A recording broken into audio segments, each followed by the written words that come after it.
wrong hand, can't imagine how you feel. Only you know Make a that it's move, and the real. moment they wait, the more you start looking in favor of the entity. But Pharaoh goes inside, goes for an attempt on the defuse here. It's a mission, losing his life, so does the Yana. It's a 2 versus 4 with the defuse, and with Blindness, 40 seconds working in the favor of the attacking side right now. So Pharaoh gets kill on Good with the kill on Pharaoh. It's a 1 versus 1 situation with 2 players left remaining. Kevin versus Reaction. Kevin needs to get a kill, but no! He does one in Rolo, the pickup does go through, and there's frankly planted. All of a sudden it's a 3v2. Situation they completely turned around because it took so long. The C4 gets a double, and Bubbly's is going to shut down Rolo as well. That big window play amounts to absolutely nothing, and now it's all down to a mission in the 1v2. That Banshee now gets positioned away. But Secret Powder, they are very much wary about over-swinging. Mistakes made from Anondo, and they just give the round away. Physics, unfortunately, can't. This experience nightmarish for SSP.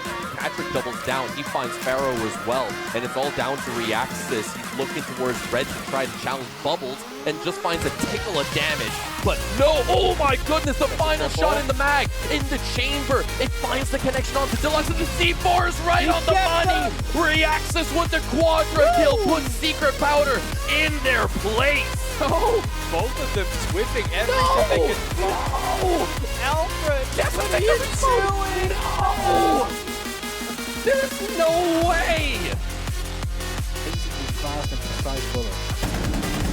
Pharaoh working against the 30 seconds on main, he just waits to straight out the head, takes the kill, there's a triple kill for Kevin, versus 1 on 2 pounds. F5 is right behind the blue box, he's finds it, the quad kill for Kevin, and with plenty of time remaining, 70s.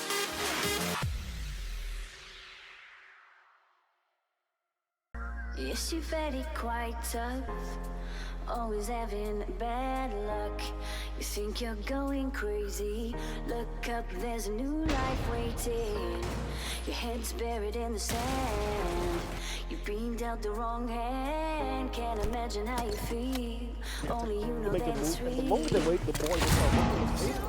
Alright, ladies and gentlemen, we are back after a absolute strong game between, or I would say even interesting game between CC Staypunk and Into the Breach Academy. Now we are here for our second match between Invictum Galea against Nuxeria, and I would say we are directly starting off with the map on because again the time is a little bit late and we are still having with this match 3 more. Looking into the map ban. Looking into the bans from Invictum Galea, they are banning Consulate, Nighthaven Labs, Border, and Skyscraper, and Exterior on the other side banned out Bank, Chalet, Clubhouse, and Cafe. And that means we are meeting us in Oregon, and of course that because of the last ban on the side of Exterior, Invictum Galea will choose the side, and they are choosing in this case the defensive side. In the big to play first. That's with the match. It's our second match because our first match was 8-7. So if you want to rewatch this, you are able to. But on the other side, I would say we also have a quick view onto the first game day of both teams, where we saw Nuxeria playing 8-7 into overtime, but lost it against Friendly Fire on Bank. And on the other side, Invictum Galea, they won their first match 8-7 as well against Myth. In this case, they played it also. But now we are starting on our second game again between Nuxeria and Invictum Galea, and we are heading into Oregon for our second ban phase of the evening.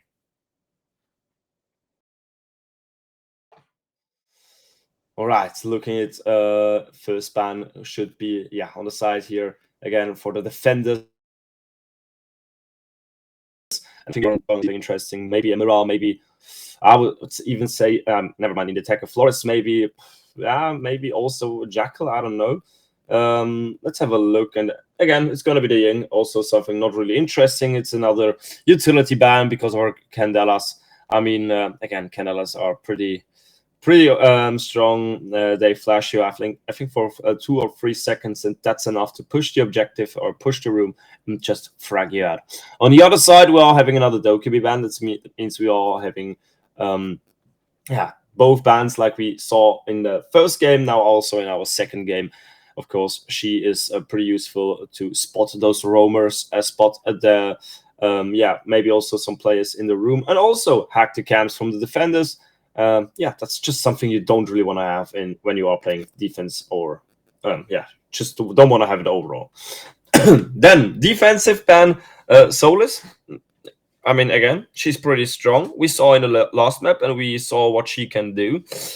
She's able to just hold off the defuse or hold off the game from below the side. Also able to see drones, see more gadgets.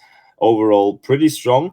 And the last ban would be Kite, and especially on this map where we are having a pretty strong objective in the basement on Laundry. I would say he will be a pretty useful ban. So you are now able to open up those hatches. You are able to drop down into small room. Of course, also he's able to electrify not only the hatches, also some other walls. But that's just the case on this map. Hatches, again, really important. Our first game, our second game, our first round, we are heading into the basement. We are heading into Laundry, where the Invictum Galea will face off Nuxeria. And from the lineup, again, not really something special. I mean, yes, Grim is there. Grim still able to maybe use his beefs for the pillars, use his bees for bunker itself. Also maybe Big Tower when you are rappelling over those nasty windows.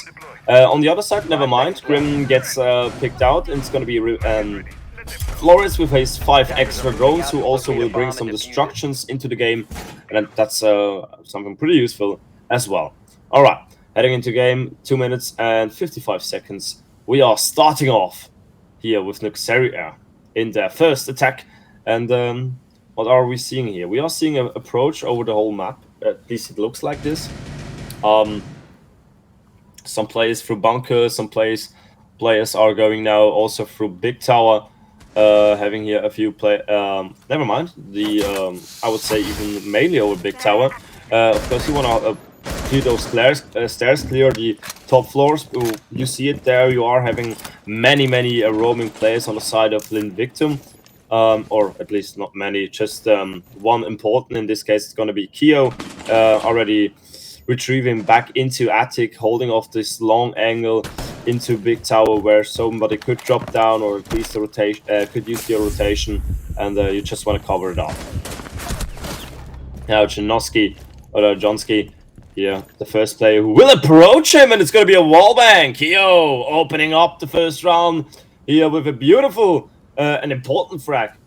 First, mainly, of course, because you are having now this operator advantage, but on the other side, you are really wasting the time right now from Nuxeria.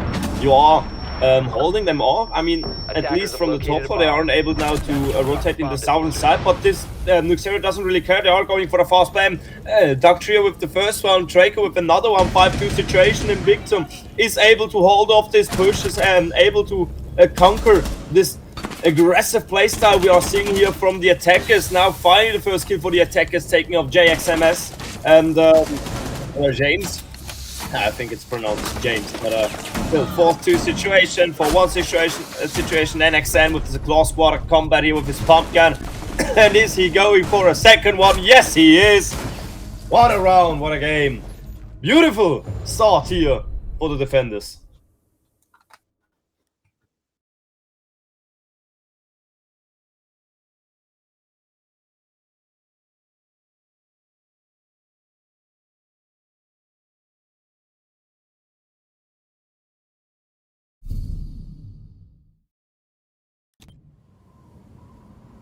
Defenders, protect your bombs from being defused by attackers. Loading mag!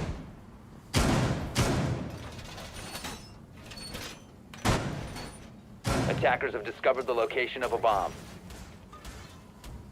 Deploying shield. Reload! Razor wire in position.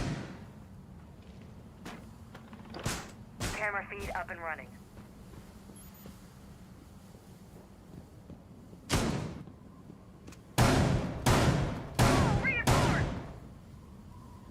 10 seconds left. All right, I think you guessed the small issue here again. I was a little bit back, but now we are on the same page of the game. We are on the same page of this round number 2, where Nuxeria will go for a second attack. And again, their first attack was pretty aggressive. It was pretty fast, but it wasn't successful because again, they had an issue with Aroma where they couldn't find the solution.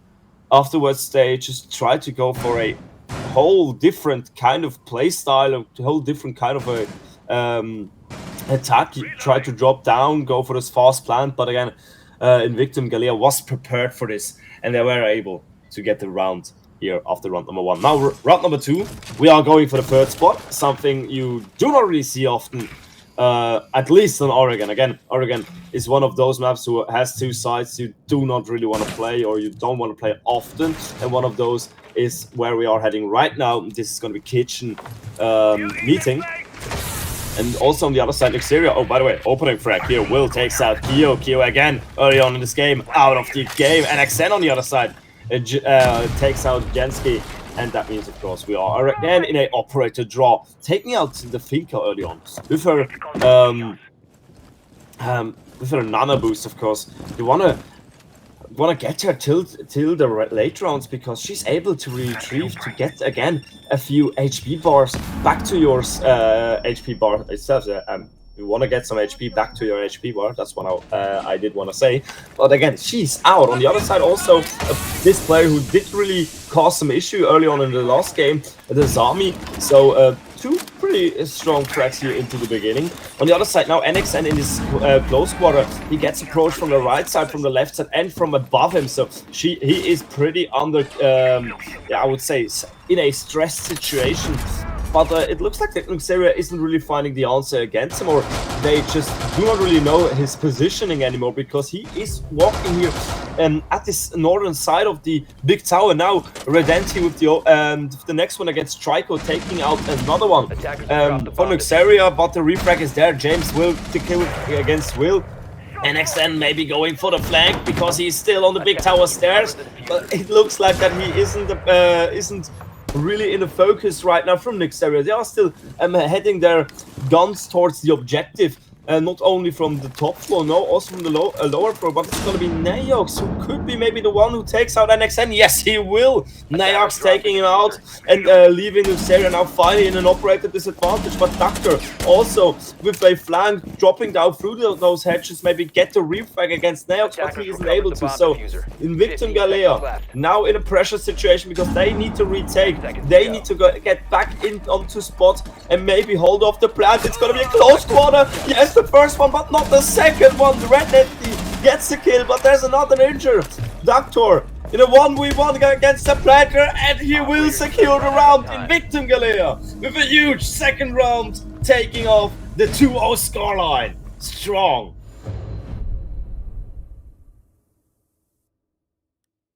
Wow.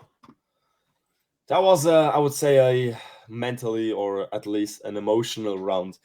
Seeing Nuxeria starting off again with small issues. They had some communication issues, maybe with NXN. At least it looked like it.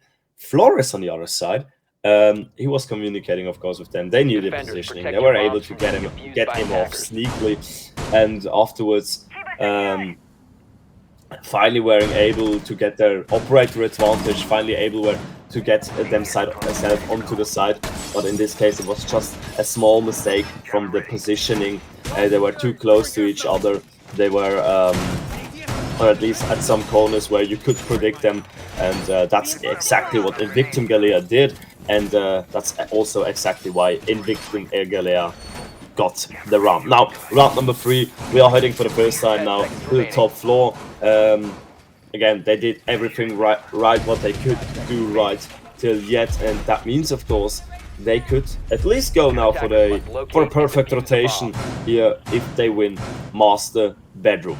On the other side, Invictum Nuxeria now building off over the east side, or I would say more for the default approach, now going maybe over the balcony, leaving a player on the, I would say, Master Bedroom balcony. Maybe leaving a player also at the western balcony, and also approaching over big tower. What we are seeing right now from Capitao, he's there to of course clear the area, that the breachers are able to entry safely, breach up the attic, and afterwards pushing through similarly to just push them out or just push them together, that they are in this pressure kind of situation where they aren't able to focus focus on just one spot. No, you need to worry about every single corner. But again, till then there are still 2 minutes to go. Doctor Who with the opening gets Neox out, and again taking out much utility on the side of the Capitao is also pretty strong here from Invictum Galea to the beginning. And that means of course the approach from Big Tower already failed. On the other side, a massive run out injuring Will and Redenti, and the round from Nuxeria, already the attacking round, gets crushed so early on in this game. Now finally able to get one, but he didn't even spot James yet. So there's still somebody in Classroom. Dr. Who with the kill against Redenti with the 4-3 situation, recovering or at least finishing somebody off. Dr. Who with another one with a triple kill. He isn't able to get a fourth, but again, he was just roaming out there. He was just able to pop off kill after kill. And Nuxeria with 1 minute and 17, they are nowhere with their approach. They are nowhere with their build-up, and they still have so much work in front of them.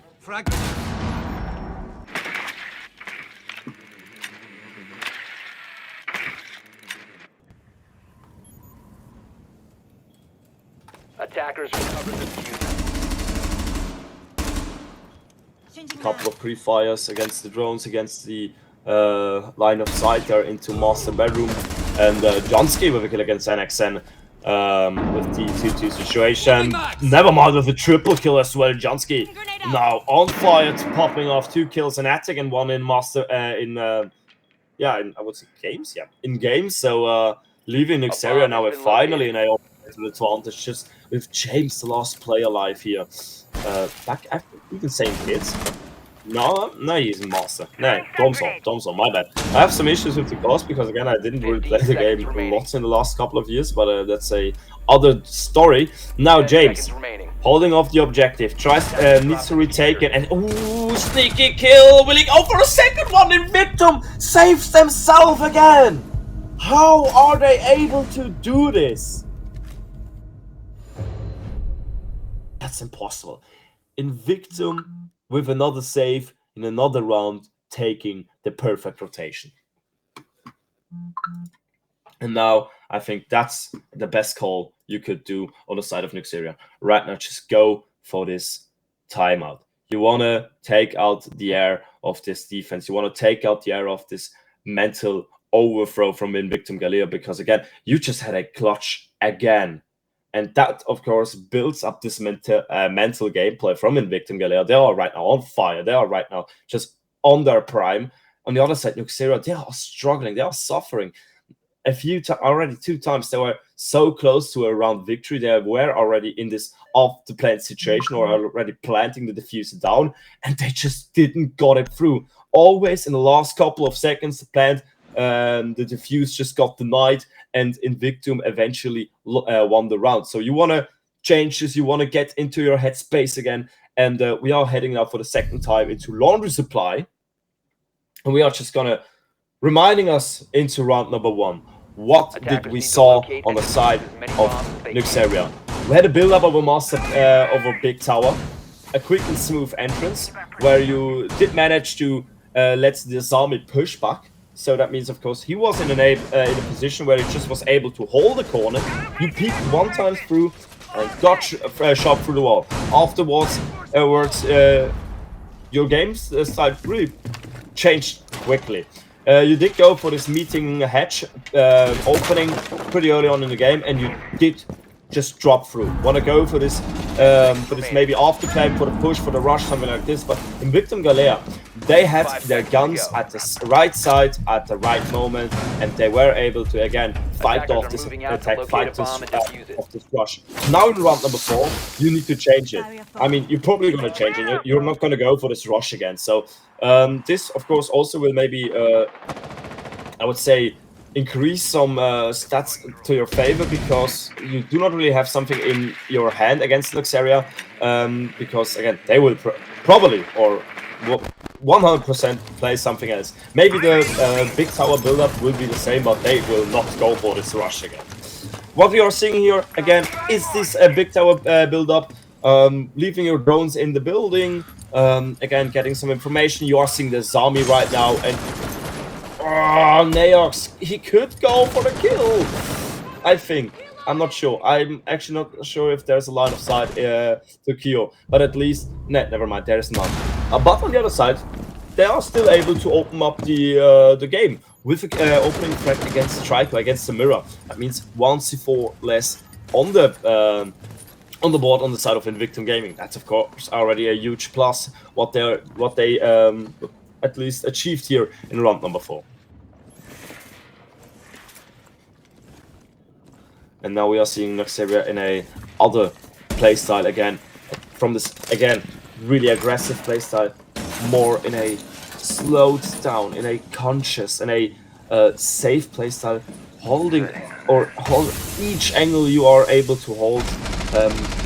Walk through slowly, and now you could go for this next approach because Doctor Who is right now waiting in meeting hall. On the other side, James, by the way, with the kill against Red Entry, taking out the Flores without he even used some Retaro drones. So that's a huge utility kill for your team as well. But now Doctor Who is able to rotate back, so you are having this 4-4 situation. I would say even in the last third of the round. On the other side, Nuxeria again, last minute, they are nowhere with their build-up. They just went into meeting, they just went into this maybe drop, and it looks like that they maybe need to go for another rush because, again, they are nowhere. They aren't able to walk through the staircase because a couple of barrels are heading towards you, or at least looking towards you. Bunker isn't cleared out yet, and a push through the hatch again is an absolute suicide move, and you don't want to go for this one again. But it looks like Neox is in another has another decision, or has another way to think, and they are dropping now down. Neox gets some shots maybe already from above. Yes, they did try to push it, and afterwards now Invictum Gallery need to go for it because Uxera is now able was now able to counter the objective, kind of kill against A and A7, and will go for the plant again. And no, not again! Oh my god. That's so unlucky. That's the third time. For the first time, I really thought, all right, the diffuser is down. There's no way possible to kill it. But I mean, it happened, and there it is. Another round of on the board on the side of Invictum Galea, and that's the 4th in a row. They are on fire, even after the break. Attackers need to locate and defuse bombs.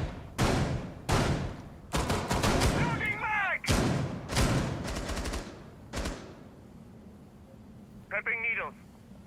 I just want to remind the chat that again,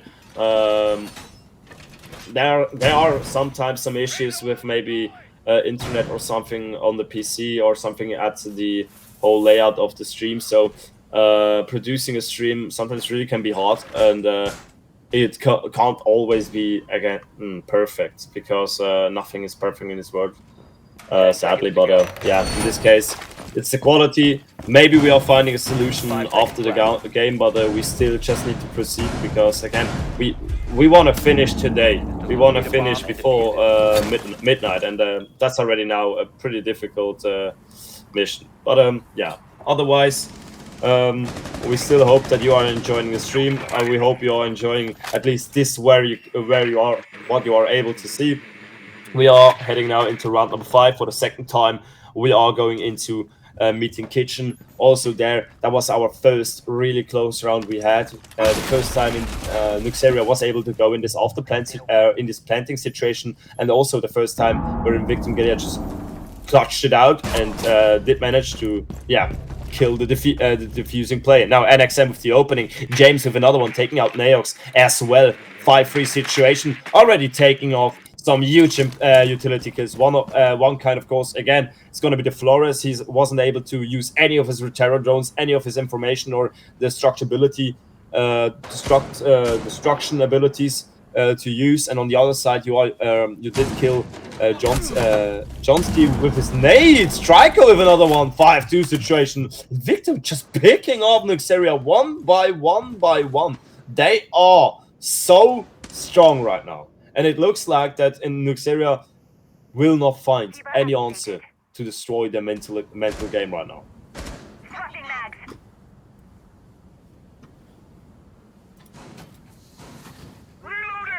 Round number 5, 1 minute and 30 seconds to go. Will be one of those two players who is still remaining. He sits right now in garage, and again, it's another, I would say,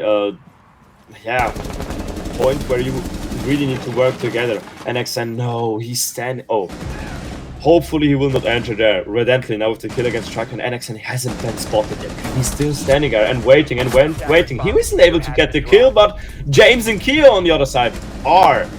Oh, what a beautiful angle here from James. The backup of NXN, I mean, if you are having a backup there, absolutely beautiful and also strong in this case. In Victim Galea, 5th round in a row. Just one more round and you are having a perfect half.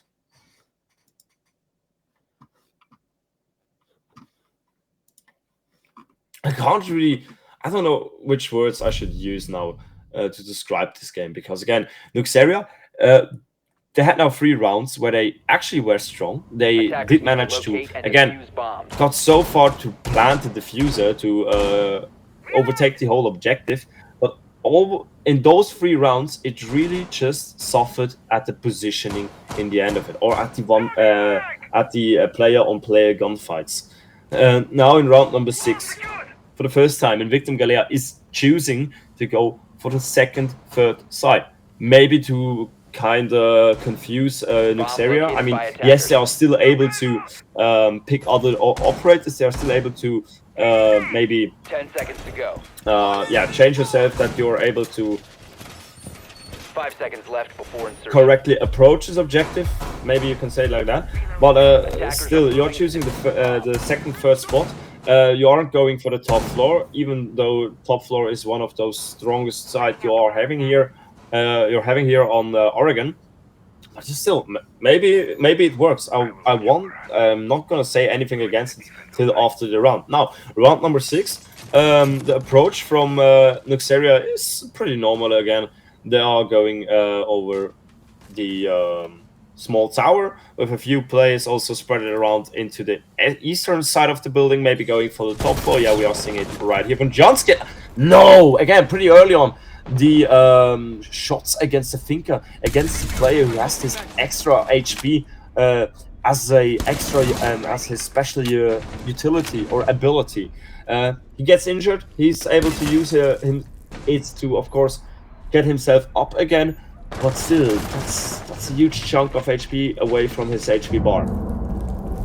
On the side, Silkio is able to hold off small tower without any big issues. He just needs to hold one angle. I mean, yes, he could go come also from behind him. Neox on the other side, by the way, killing Trico, killing the one player in the roam. The Oryx, I mean, also here, utility-wise, not really the most important kill, but you still have the advantage now, and that's something we saw a couple of times already from Nuxeria. But again, it's always good to see them, but they aren't out of the game yet. Now, with the nades go through, of course, into the OMI panel, they will finally be able to push out Keo, frag out Keo out of his stronghold here in small tower. But again, he wasted already much of the time from Nuxeria's build-up. Again, just 1 minute to go, and they aren't really making progress, and that's time after time after time, but they are finally making kills, and the important kills.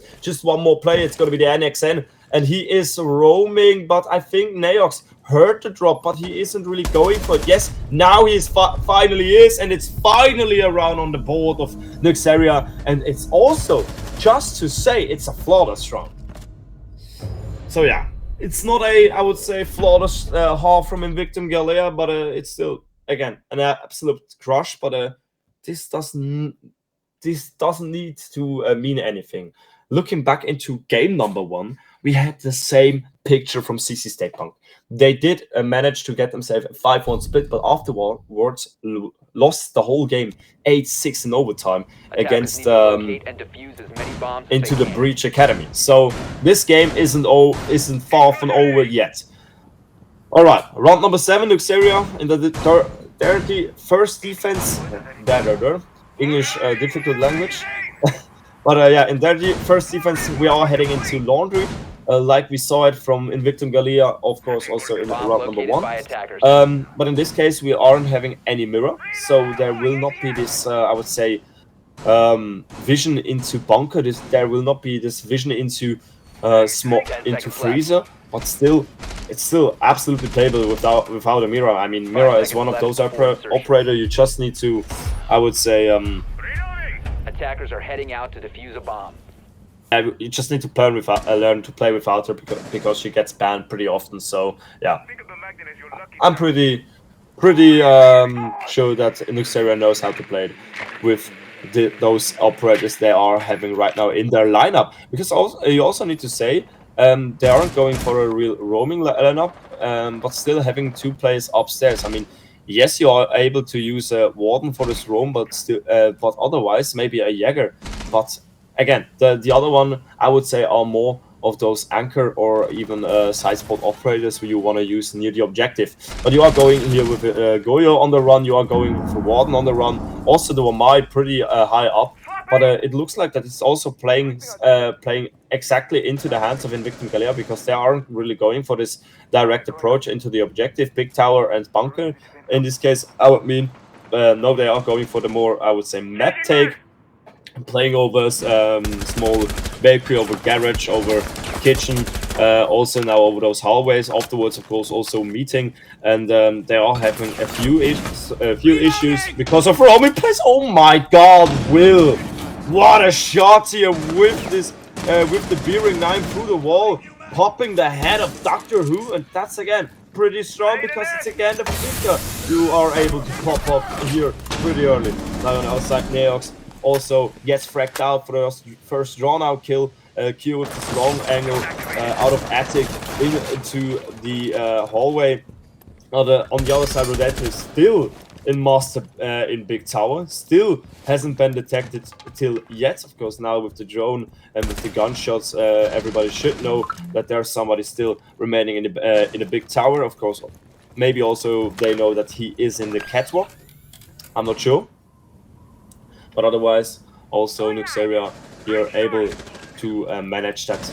Invictum's time is getting wasted massively. Now Trico with the leading kill against Aizen takes out the 4-3 situation. Maybe also for the first time, Invictum could just focus themselves more onto the objective, keep a flank watch up, and maybe deal with the problem Jäger afterwards. NXN, beautiful. The swing here onto Junsky's head, taking the 4-2 situation. It's now just a player in Big Tower who gets fracked out as well from Kyo with his double kill. Will, last player alive. Nuxeria, they are just crumbling down in their defense. James, last kill with the pumpkin on Habana. Alright. Interesting setup, but still successful. Invictum Gallia going into match point 6-1. And Nuxeria, what did they do wrong? I think something after this really successful roam play, again, they were able to take down a few players in roaming. They were able to waste some time on the side of Invictum Gallia, but afterwards they had just not too Jesus Christ. They hadn't enough operators in the objective, and they were pretty aggressive too. So yeah, I think that's something what they crumbled on. All right, now round number 8 for the first time again. Invictum Gallia in match point position, and this with a 5-round I would say bolster between them and Nuxeria. And Nuxeria, they need to step up now. It's do or die, and they do not really want to have I would say a 7-1 on their scoreboard, because if you are going with this 7-1 on scoreboard, this not only will damage your leaderboard, this also will kind of damage your your mental state in your team itself. All right. Round number 7. Will Invictum take this game, take this round, and leave us with a dominant victory, or will we see the same thing we saw just, I would say, an hour ago between Sissy Stay Punk and the team of Into the Breach Academy? Nice nades! And the injure as well. Jansky gets injured here. With the finish. I think that wasn't really expected, but still, here with the finish. But again, opening frag for Invictum. Galea, strong start. By the way, also looking into stats, James now on top frag position. Looking on the other side, it's the top fragger will be Will. With both of them, of course, still remaining in the game, still alive.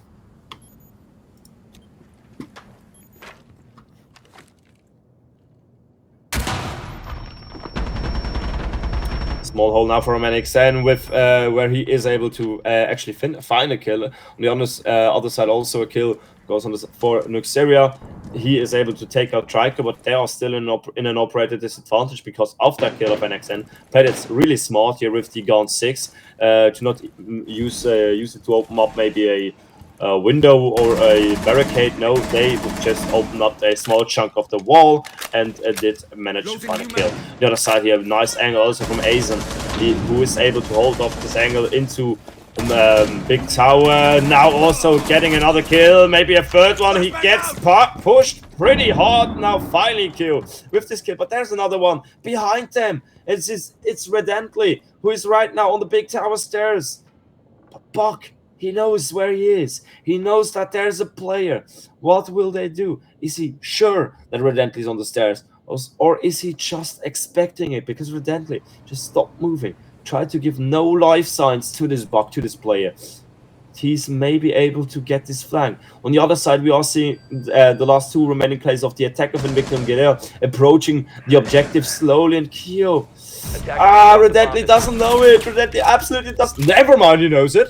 Will takes out NXN. Redently takes out Kyo. Last player alive will be James, and he is in a sandwich. One of his right side, one of in front of him, and it's going to be the Smoke, who was standing right in front of him, behind the pillar, taking off the last kill, and finally getting another round on the scoreboard of Nuxeria.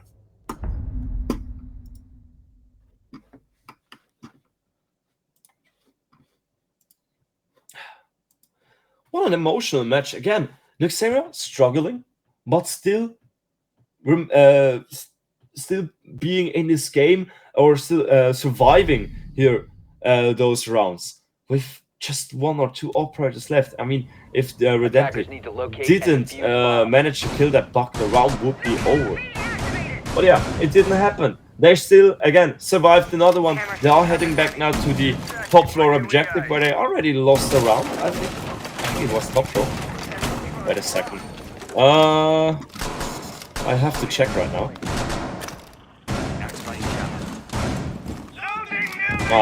Nope, it was also basement. Yeah, it was also basement. All right, first round in top floor, where we are seeing now, of course, a third spot after the roll swap. One side, on a few sides now. Oh, Jesus Christ. All right. Where on the side of Invictum, they already won this side twice. Now, oh no, never mind, only once. Okay, right. All right.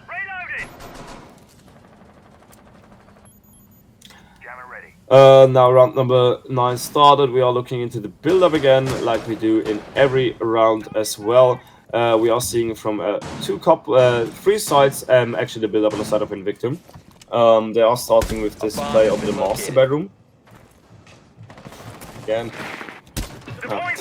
They are playing over master bedroom. They are playing over big tower, and as well they did play for a couple of seconds over the kids dorms window, where he wasn't able to achieve anything, but at least he was able to, he did show himself. Oh my god, never mind.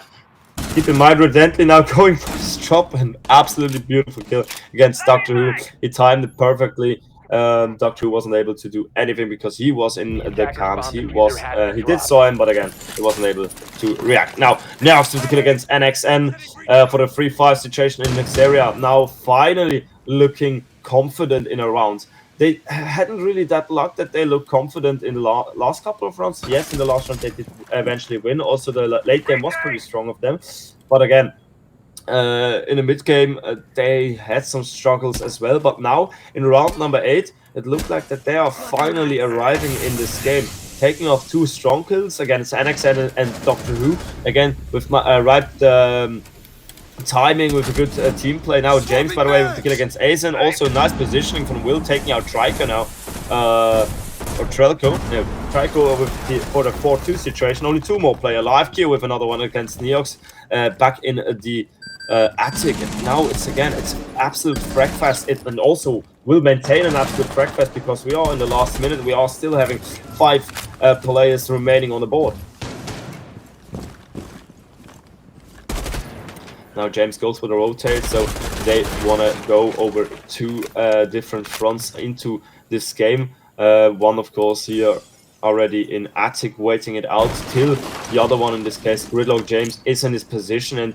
And yeah, we are going now for this wide staircase play, also pushing now up. But he, of course, needs to be aware of a couple of sides because there are a couple of players. No, C4 takes one out, Redently with the first, and Johnsky with the second one. And that means another round on the board. Another round survived here, the side of Nuxeria. We are walking closer to the second overtime. And Nuxeria, again, they are looking strong, finally.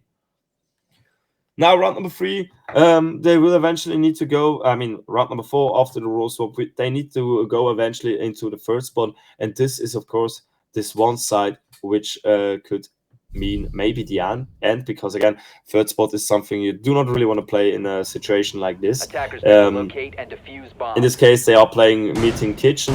That means, of course, they want to play over 2 floors, withholding attic, withholding kids' dorms because of those crucial hatches and of this vertical play. And of course, holding off attic without big tower is something really, really difficult. So yeah, you need to have a absolute strong coordination, some a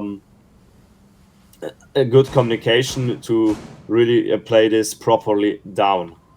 We are seeing some gadgets out there. We are seeing some bulletproofs, also rotations and head holes throughout the whole objective. On the other side, there's, in my opinion, I'm still missing a reinforcement at meeting wall. Never mind, it will be placed down right now as we are speaking. And yeah, similar times we are also starting now with the round. And again, Victim going with a widespread attack, having a player down at bunker, having one players in the south or at least in garage, and a few players now spread it around over the whole western side, where we are having the approach over the top floor. Also, it looks like over a small tower, and the couple remaining windows, yeah, right around small tower as well.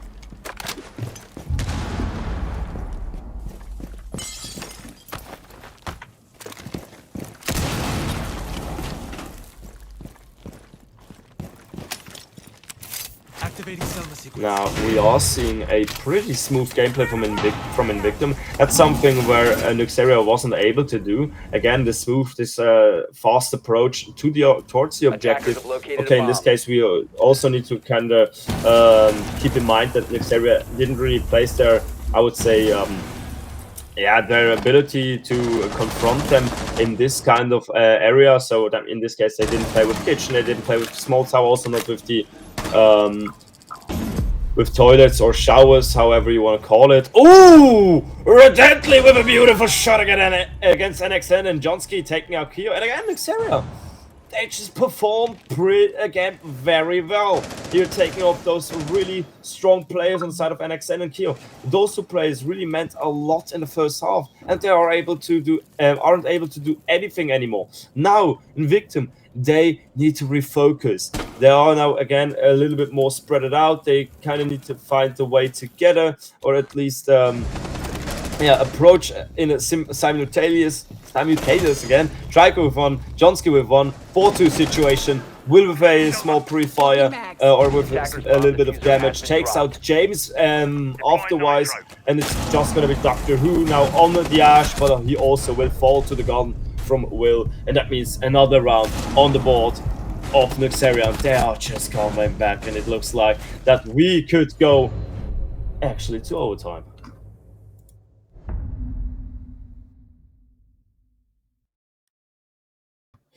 My God, what an emotional roller coaster already for the second time in this evening. I already thought it in the game before. We never gonna see an overtime, but you know what? I'm pretty sure we are going now into we are seeing more than the regular playtime in this match as well. Now, match point situation number 3. Luxeria going for the second time now into basement, and I think that's one objective. We saw once losing on the side of Victor. I'm not sure if we're gonna see the same thing here on the side of Nuxeria, because again, they are looking pretty fine right now. By the way, also choosing that to go with the mirror. That means, of course, they will have this extra vision, this extra information into bunker, also into freezer. Again, you can play without her, you can play with her. She's just when you use her, she's pretty useful, in my opinion of.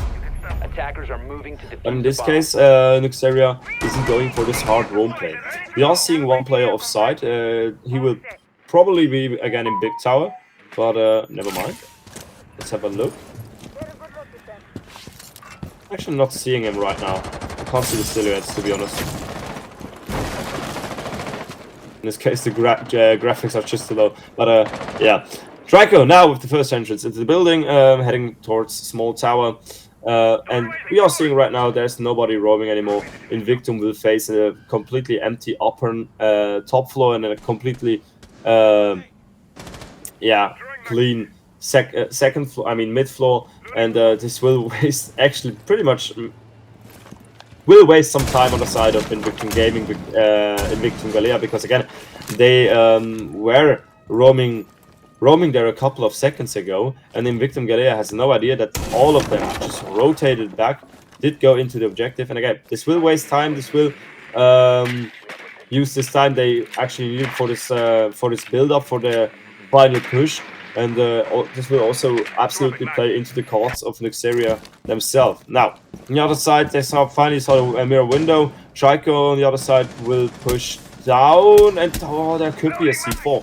Trico will not go for the push because it looks like that he is kind of worried, especially exactly for the C4, who could be thrown here by Will.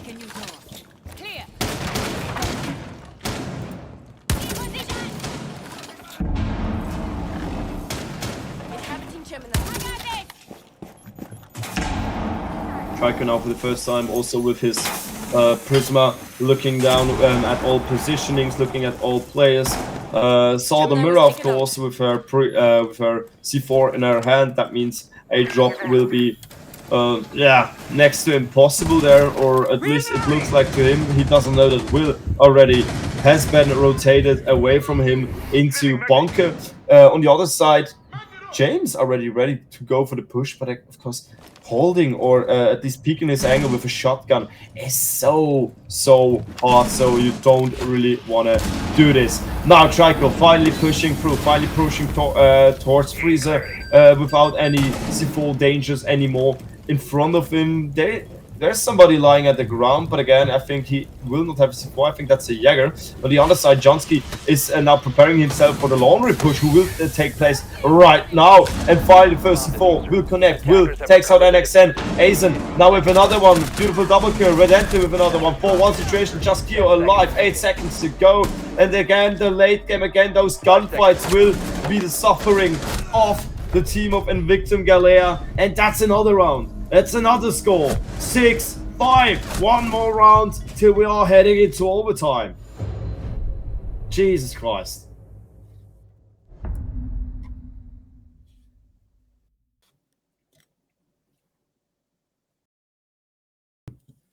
I mean, in the beginning, again, Nuxeria just did it really well. They weren't going into any dangers. I mean, yes, they had in the beginning of some of the rounds a few players upstairs.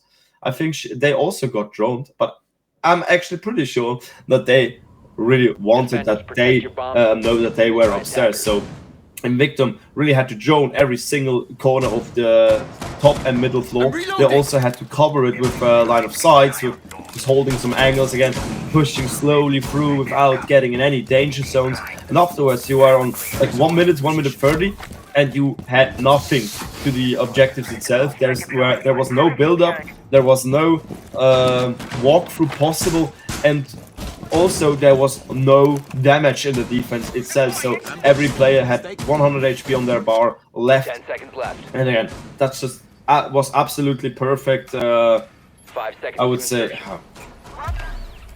yeah, we're absolute perfect preferences is on the side of Nuxeria. What they did also use, of course, in the end, winning the round and pushing themselves one round before overtime.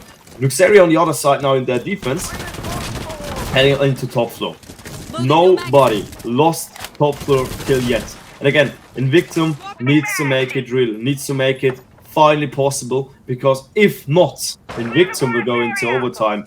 And again, we are seeing the same exact picture like we saw just one game ago between CC Stay Punk and Into the Breach Academy. I can't say it less.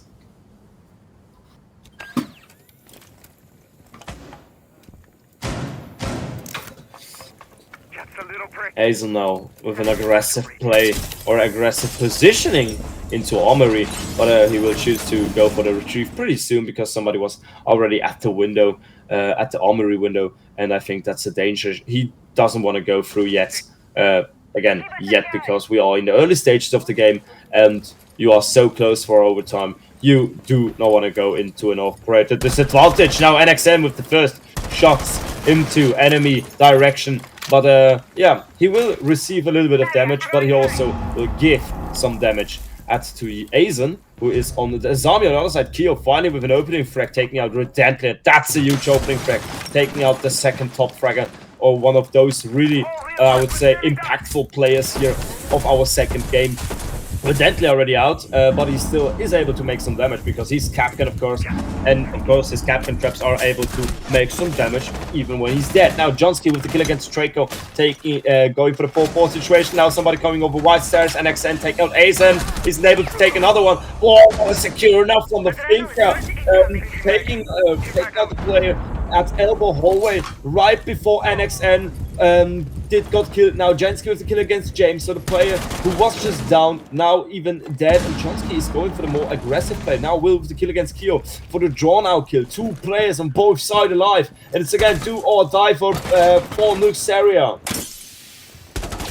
Small purifier, a little bit of damage, push through, Jonsky with a triple kill, Doctor Who out, NXN, last player alive. He is in attic and he needs to worry about many angles, because one of them is on the left side. Oh yes, does he have any idea? Yes he does, but it's gonna be Jonsky, doesn't give a damn, and taking the 4th kill in this round and taking his team as well into overtime.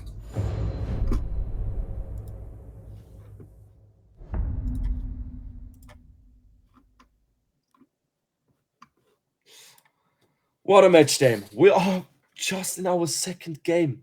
I mean, wow. 2 games, and we already are in our, I would say, 27th round. Wait. 7, 6, 6. Never mind, we are in our 5th round. But that's still huge. I mean, sometimes you do not even have 25 rounds in 3 games. So, yeah. I mean in 3 games, so Jesus. But yeah, first round in overtime, Invictum, Galea. Oh, they need to start again, you know, in attack, and again, that's something they weren't really successful yet. They had 1 successful attacking round, pushing them into match point. But on the other side, Nuxeria. Yeah. 10 seconds remaining. Yeah, in the other rounds, Nuxeria just won the rest of them. 5 seconds to insertion. Also from the setup, we aren't having really many changes. Still same lineup. Attackers are moving out to locate a Again, bomb and 2 players upstairs. Again, 2 players are roaming. If they are staying in this roam position and go into, I would say, aggressive mode, maybe for some gunfights, that's a question yet. But at least they are there. So Invictum Galea needs to provide the attention to them, because if they not, they will be an absolute danger.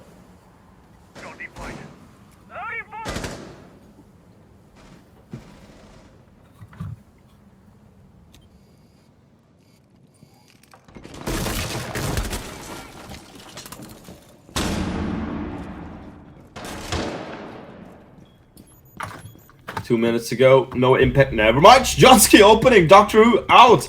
And my god, Dr. Who is one of those players who really performed well in the first half. But now in the second half, he didn't really have much to say. And in the third half, I mean, it's just begun, but he's already out as well. Now, something really unusual, a Monty on solo run, walking through meeting. And I really hope for him that there's nobody there, because if Monty gets approached when he's alone, he's just an open target where everybody can get a free kill on him. Now with 1 minute 30 seconds, Monty approaching over the stairs. Of course, he is has this extra ability to get some walking cover, get some cover where you normally have no cover at all, like those stairs. And they are approaching together now. Redently, again, Redently, one of those really impactful player, like Will. What both of them really did much of the work, most of the work in the last couple of rounds. And you want to take a player like him out early on in this game as well. Now, for the last minute to go, or with just 1 more minute to go, we are looking again in a pretty, I would say, thin build-up on the side of Invictum Galea. They are a little bit closer than other rounds for potential walk-through or walk-in into the objective or into the side spot. But again, they are having some issues with mirror windows who haven't been cleared out, with some players who are still walking in their standard position. Now Q with the kill against Neox, Will with the kill against Kyo, 3-4 situation, push through, 3-3 situation because NXN takes out Redently. Only 2 more players in the defense. This could be the first attacking win after 5 rounds. Dry streak in a row. Now just Johnski and Will. Will, again, one of those players were so impactful. And they have still some context, but no C4, so they aren't able to... Never mind, they can't take the fuser down with 1 more player alive in the defense. They need to push him, and they will. 2 more seconds, go for the push, and finally Triker gets the kill. I mean, why finally? Because it's finally an attacking round. Have been won. And it's the first time in overtime. Victim Galea now in overtime. A match point. Nuxeria are in the same position. They were 1 round ago. Do or die. If they win, they are a match point. If they not win the next round, they're out. And of course, I have to question into my viewers, in the chat. What do you think? Who will get the next round? Will it be Nuxeria or will it be on the side of Victim Galea? Who is your favorite? Who is... who do you think is a stronger competitor here in the next 1 or 2 rounds? All right. Round number 14, we are going for a other long supply defense, but in this case, of course, Invictum Galea will be the defender. Nuxeria, they struggled like Invictum did. They had the same issues like Invictum did in their attacks. But they are in the same position like Invictum was 1 round ago. They need to win an attacking round.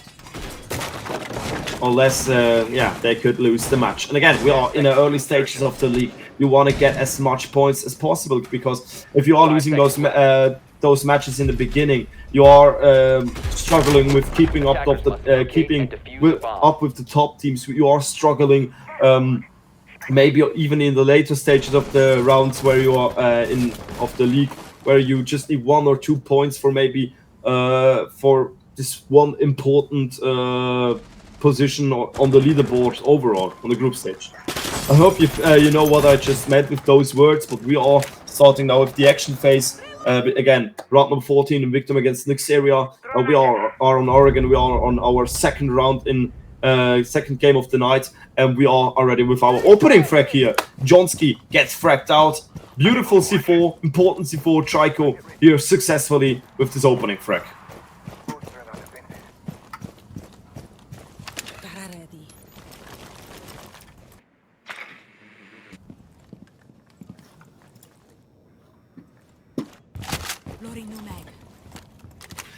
Again, it's so interesting that they are using always the shotgun from Echo or from, in this case, is Amaru. I mean, she does with the G8A1 or something like that. I'm actually not sure how what the name from the weapon is.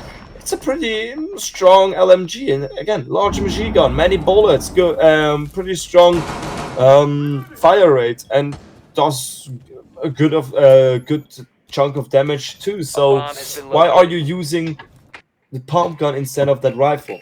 I mean, they're choosing it. Sometimes it worked, sometimes it didn't. Let's have a look what which impact it will do here in round number 14. By the way, we are approaching again the last minute, and now for the first time, the attackers really are looking for a strong approach into the building. I mean, they are having now two sides in front of, I would say two hallways in front of them, but on both of them, on both approaches they want to choose, they are facing a mirror window, and that's something really unfortunate, because again, those mirror windows, they are, somebody could really stand aggressively behind them and just peek in a millisecond, pop off your head, and you're out of the game. So yeah, really difficult there. So you might want to think again if you want to use this approach. Maybe go in this case again over big tower, and yes, it looks like that they are going for this last second change, going over bunker, going over big tower stairs. Now with the approach, oh my god, the barricade hasn't even been open. Now with the push, but Redemptive with the kill against NXM, but there's a refrag.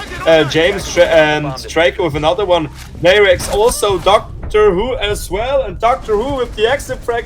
Ladies and gentlemen, we are having a winner for our second game, and it's gonna be Invictum Galea with a 8-6 score here over the team of Nuxeria. And again, what a game we just witnessed. Wow.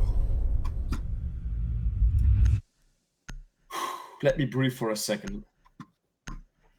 Alright guys, again, our second game, we saw a absolute strong start from Invictum Galea. It looked like a fast game there, but Nuxeria, yeah, proved us wrong.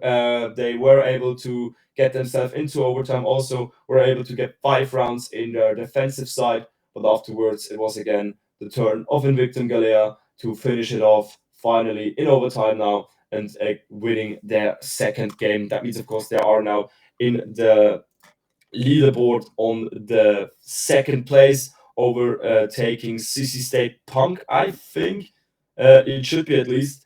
And on the other side, of course, Nuxeria also with 1 more point, because they did manage to get themselves into overtime. All right, we are heading into a small break, but afterwards, get ready for our third match. Our third match in this case will be Blue Jays North Star against the team of Friendly Fire, and this will also be, of course, an absolute banger. Till then, stay tuned.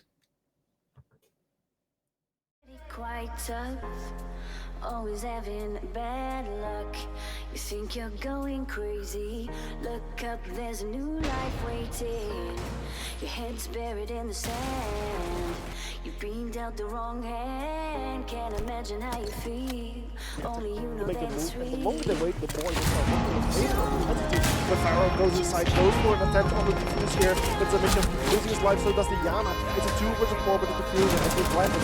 40 seconds working in the favor of the attacking side right now. So Pharaoh didn't kill on. Then with the kill on Pharaoh, it's a 1 versus 1 situation with 2 players left remaining. Kevin versus Reaction. Kevin needs to get a kill, but no! He doesn't. One in Rolo, the pickup does go through, and there's frankly planted. All of a sudden, it's a 3v2. Situation they completely turned around because it took so long. Wow. The C4 gets a double, and Bubbly's going to shut down Rolo as well. That big window play amounts to absolutely nothing, and now it's all down to a mission in the 1v2. That Banshee now gets positioned away.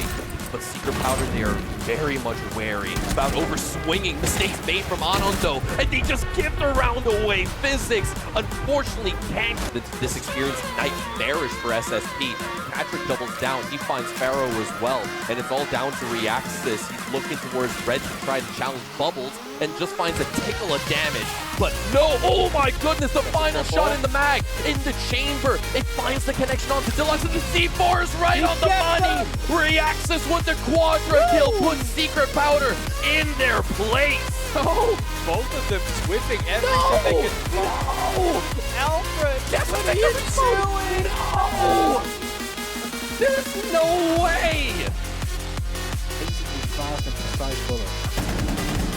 Final working against 30 seconds on main. He's just waiting to trade out the head. Takes the kill. There's a triple kill for Kevin. There's one on the found. F5 is right behind the blue box. He's finds it. The quad kill for Kevin. And with plenty of time remaining, 70s.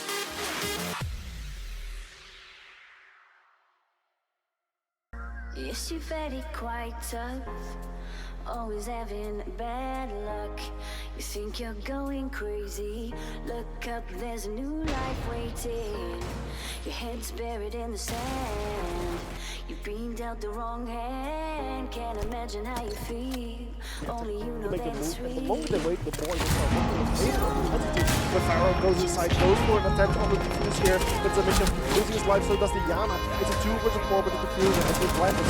40 seconds working in the favor of the attacking side right now. So Pharaoh gets killed on. Then with the kill on Pharaoh, it's a 1 versus 1 situation with 2 players left remaining. Kevin versus Reaxis. Kevin needs to get a kill, but no! It's the one in Rolo. The pickup does go through, and they're frankly planted. All of a sudden, it's a 3v2. Situation they completely turned around because it took so long. The C4 gets a double, and Bubbly's He's gonna shut down Rolo as well. That big window play amounts to absolutely nothing. And now it's all down to a mission in the 1v2. That Banshee now gets positioned away. But Secret Powder, they are very much wary. It's about over-swinging. Mistakes made from Anon, though, and they just give the round away. Physics, unfortunately, can't. This experience nightmarish for SSP. Patrick doubles down. He finds Pharaoh as well, and it's all down to Reaxis. He's looking towards Red to try to challenge Bubbles, and just finds a tickle of damage. But no, oh my goodness, the final shot in the mag, in the chamber. It finds the connection onto Deluxe, and the C4 is right on the money. Reaxis with the quadra kill puts Secret Powder in their place. oh, both of them swimming everything they can. No! Alfred, That's what they are are you doing? No! There's no way! Basically fast and precise bullet. Final working against 30 seconds on main. He's just waiting to trade out the head. Takes the kill. There's a triple kill for Kevin. There's one on the found. F5 is right behind the blue box. He's finds it. The quad kill for Kevin. And with plenty of time remaining, 70s.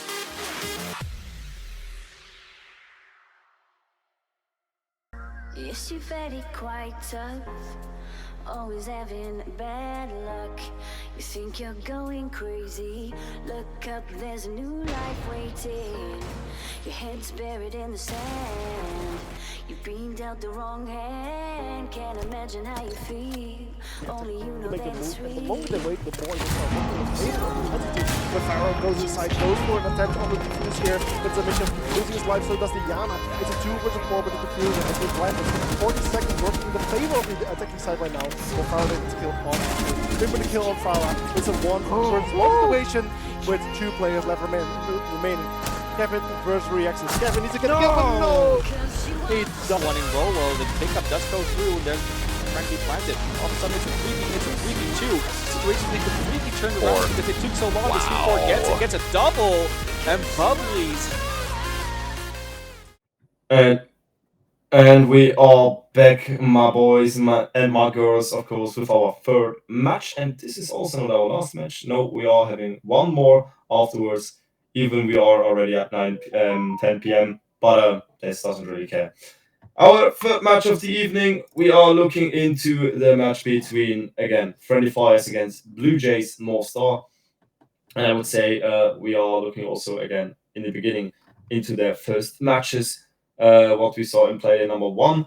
There we saw Friendly Fires winning 8-7 against the team of Nuxeria. On Bank, on the other side, we saw Blue Jays losing their game 3-7 against CC State Punk on Skyscraper. So for the first time, we are having again Blue Jays. They didn't really, they had a I would say even a more harder loss in this case. Till yet, we all had teams who won or lost really closely in the first game. Now for the first time again, Blue Jays, they want to keep up, or they want to upgrade their last match. And in this case, I even would say let's have a small look into the lineup here from Blue Jays. We are seeing here a mainly a mainly Finnish lineup on the side of the manager here with Ragan, and of course our players Jay Mukari, Pavlov, X-Ray, the captain Zampi, and of course Eddie Sitter. I hope I pronounced him right. Again, it's the first time I cast him. And of course in the stand-in sides we have Katu, X-Rexy, and Lamb. Those are the players from Blue Jays North Star. Again, losing the first match, what wouldn't be that bad, but it's just happened. They also, by the way, played, of course, in the Swiss stage. We also can have a small look into this. I'm just gonna say what they did there. There they had a 3-1 victory, or they won 3 games, lost 1, and they actually already played against Friendly Fire in one of their games. And they played it on, let's have a look, never mind, I can't see it. Can't really see it where they played, but again, they won it there 7-3. On the other side, looking into the team of Friendly Fire, again, winning their first game against Nuxeria. So that's, of course, a team we just saw, we just met, and we just realized, oh, they aren't that bad, of course. Okay, Friendly Fire on the other side, they are mainly from, okay, never mind, they are over the whole Europe, with the team captain on the side of Sever from the Netherlands, and we are having the German players of ANJ, Vapor, and Bonne DFPS. Then we are having another Belgian player of GNX Xanknu. Please write in the chat how to pronounce it. All right. Then also a Norwegian player on the side of Jonah, a Belgian player on the side of Swarm. I think I already announced him, and also our British player on the side of Snap by One, or the Snooby One. However, yeah. For both teams, again, it's the early stages of the league. If Friendly Fire would win this game without overtime, they would boost themselves into second place behind into the Breach Academy. If they would win it in overtime, they also would get 4 points, like in Victim Galia and CC State Punk. On the other side, Blue Jays North Star, if they would win a game, they would get themselves into fourth place in front of Friendly Fire and behind CC State Punk. And if they would win in overtime, they would get the same points like Friendly Fire and Nuxeria right now, and that means, of course, 2 points. That's just a small look into the leaderboard. We are having it like we are having it right now. All right, now. Next step, I would say our next step would be already a little bit more towards our next game, because in this case we are having a mappan in front of us. Which map will we see? We are seeing Oregon after Friendly Fire banned Skyscraper, Nighthaven, Border, and Consulate. Of course, on the other side, Blue Jays banned Coffee, Chalet, Bank, and Clubhouse. That's already our second time we are heading into Oregon. Again, Oregon, one of those maps who are already a long time in the competitive league. Already before the rework, now also after rework, it's like our third year we see this new Oregon rework in competitive. So it's one of those maps you actually know from the insides, from the outsides, just know everything you can do. And I would say it's already written into the books how you need to play it. And it's not really possible to think something new. Yes, there are some, I would say, special strategies like on basement when you are going for a more fallback strat, playing over the whole over the whole floor with open attachers. And yeah, not really much time to talk more about the game because we are starting into Oregon right now with a Friendly Fire in the defense and Blue Jays North Star in the attack.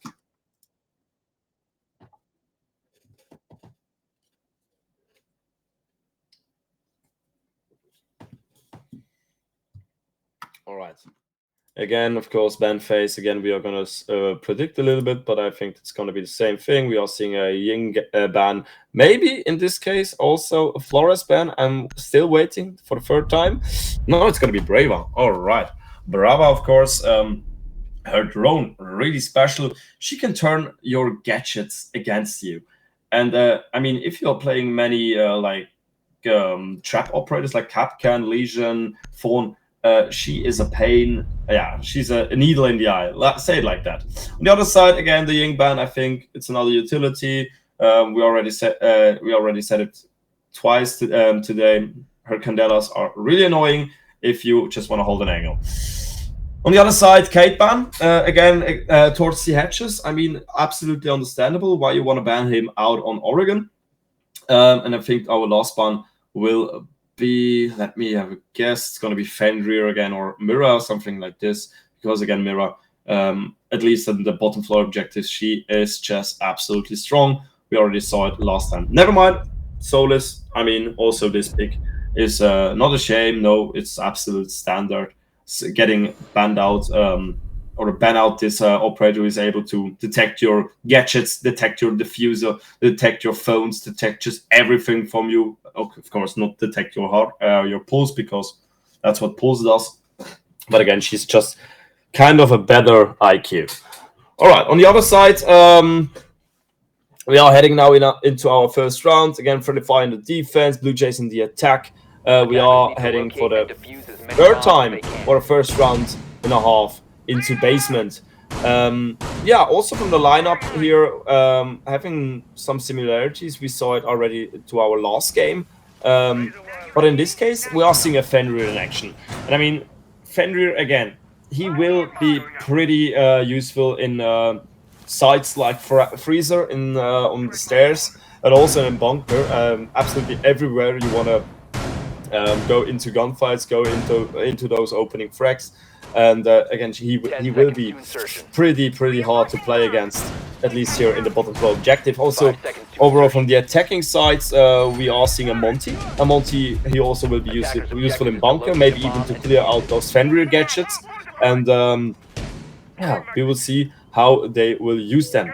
Now looking into round number one, we are seeing a defense who will spread out pretty far over the whole map here on the side of Friendly Fire, having Azami roaming wide into the west side, also with some preparation, with some body holes, in company actually with the Fenrir. They are falling it back now a little bit because they saw the Monty, they saw some enemy players approaching them, and I think they do not really want to go in those early opening frags, even especially when there's a Monty heading towards you, because he is able to absolutely directly ping your positioning. And there just need to be one player who has the ping on key in his line of sight, and you are gone for good.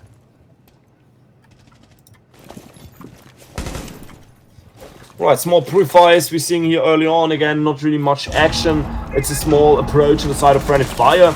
On the other side, Blue Jays nearly completely all dropped down now. We are having one more on the stairs, but he also will be one of those players who doesn't really need much time to be retrieve back into the objective. And there's another one on big tower stairs. Oh, so they actually just no.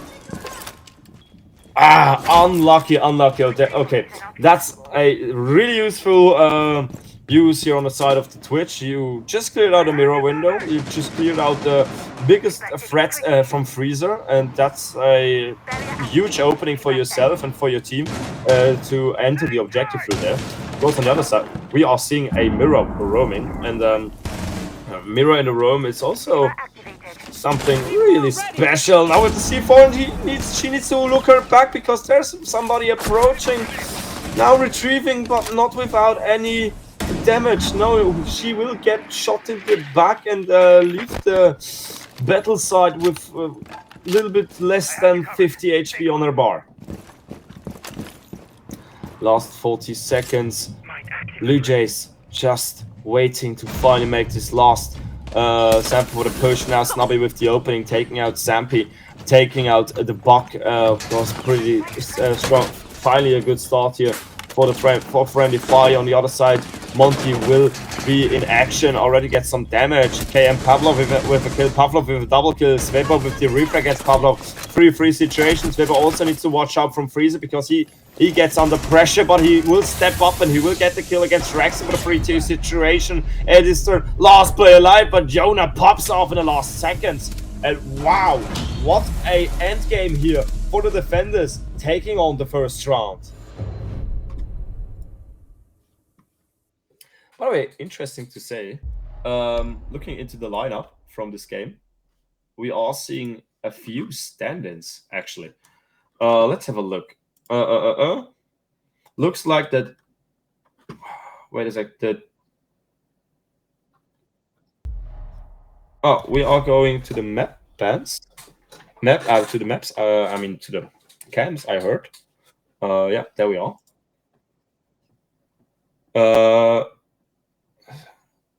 I actually I hadn't heard what the problem is, but yeah, we are having some stand-ins in both teams, so it looks like that not the main roster from both lineups are in the game right now, but yeah.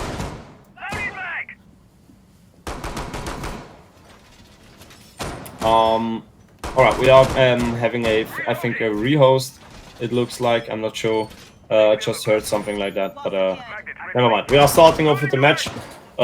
Just forget what I just said. I was confused by myself, to be honest. And we are starting now with round number 2. 12 seconds to go.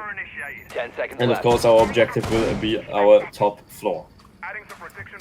5 seconds left. Attackers are moving out to locate a bomb and defuse it. Position secured. All right.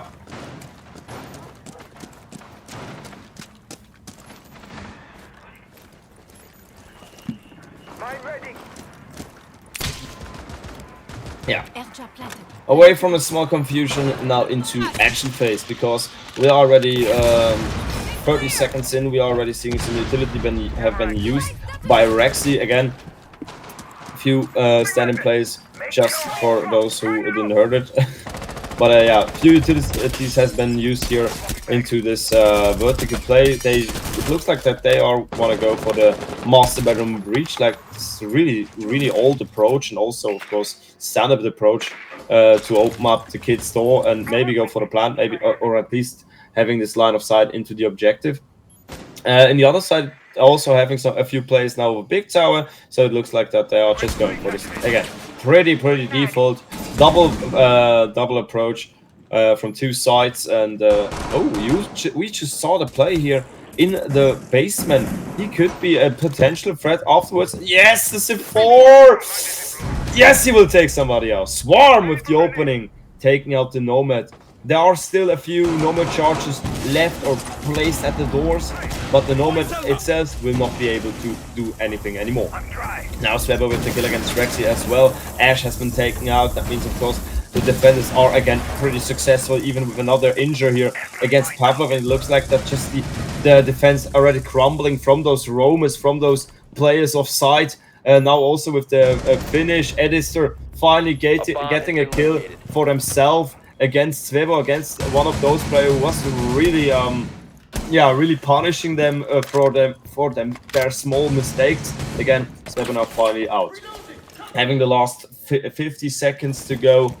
Friendly Fire, Blue Jays kind of needs to get back together again. Of course, play this similar into the objective, because when you are playing this solo, it's going to be an absolute domino effect that when one goes in, he will fall, and the other one who will follow him, of course, falls as well. Now Zampy will get a little bit of damage here from the B bomb. Of course, there one player hiding behind them. and it's pre-firing some potential line of sight from enemy players, and now Zach New here with an absolute beautiful pre-fire also against a hat from Sampi. It's just Editor. He rotated a couple of seconds ago into Ethic, now pushing into the objective 10 itself, seconds to go. but he is again in a crossfire from 2 players, but it's going to be Swarm with the last word here, taking off the last player and taking the second point on the scoreboard here for Friendly Fire. And it's again the defense in every single game we saw today. There were at least 2 rounds back to back where they won in the defense, and it's again same picture. Friendly Fire taking off Church Arsenal, taking Jim Kid Storms, and now potentially going into the first spot, maybe even getting again a 3-0. We don't know, but again, it just looks so similar to our first 2 games. I don't want to say it is the whole time, but it just does. All right, round number 3, we are heading for the first time in this game, at least, into Meeting Kitchen, where we again expecting a double floor defense because of Attic, Big Tower, Kids Dorms, because you want to hold off those edges, you want to hold off this floor who is able, where you are able to play vertically. Of course, Big Tower, Attic, you are able to play again vertically with a line of sight into Big Tower itself. The other side also line up technical, just looking into the lineup, it's not really much special again. Fenrir, he was playable last round, but he wasn't really used. Now in this case, you really use him. You really, take your opportunity that you're able to turn off those possible entry points just with those Fenrir panels. And yeah, that's just everything I really have to say about it. I'll give them a call. Edister now with the long angle into Attic, waiting for a possible peek here from the Legion, but it's gonna be Xaknu here with the opening, taking Pavlov out, taking out the Dokaibi. That means of course no more calls in this game, and no camps can be hacked because there's also of course no Brava because she gets banned out. Now on the other side we are having a player on the armory stairs who will get a little bit of damage, but Edister now from down below from the double door getting a kill against Svibo for a drawn out kill. Interesting to see that there's a Maestra in the roaming, but again he wasn't roaming because he isn't alive anymore. He isn't able to do anything more than cam duty. We are having again more aggressive play, more aggressive approaches. Swarm with a kill, Rexy with a kill, Saknu with his second kill, and that leaves us again with this 3-2 situation. Rexy needs to keep in mind his health bar has been damaged pretty damn hard, and of course Saknu on the other side also doesn't have 100 HP left anymore. 1 minute and 30 seconds. What will Blue Jays do now? They are still having a couple of strong weapons against them, and oh no, this Fenrir gadget, it will make some damage, it will make his positioning clear, but he will still be able to make a kill against Sakna because he doesn't use his opportunity. On the other side, Snoopy won with the kill against Rexy for our 2-1 situation. The Buck will be the last player alive. He right now in the hallway behind, never mind, in kitchen now with a wall bang through the wall, isn't able to get the heads right and left from his line of sight or from his barrel. But that means of course he still is in this underdog situation. He still is in this operator disadvantage. He has no information where the players are remaining, and this is of course absolutely strong for the team in the defense. Right and left of him, and he just walks into the crosshair. Jonah with the last kill, taking the 3rd round in a row for the guys here in the defensive position. Unlucky here from the positioning. Of course, he did try to outmove them. He did try to outrun them, but in the end, again, he just walked right where they wanted him to be. That means, of course, between each other, and now we are having this at least a draw for the roll swap for Friendly Fire. On the other side, Blue Jays will take now the tactical timeout. Again, understandable because we saw. I think we saw the exact thing again last game. Also after 3 rounds where it was Nuxeria who were in the depth here, 0-3. They also used in the exactly same position this tactical timeout. Afterwards, they did, I think, eventually manage to get 1 round after the never mind, it was round number 5 where they won. But still, Blue Jays now of course want to talk about their mistakes, talk about maybe the communication. I think communication could be one of their problems right now.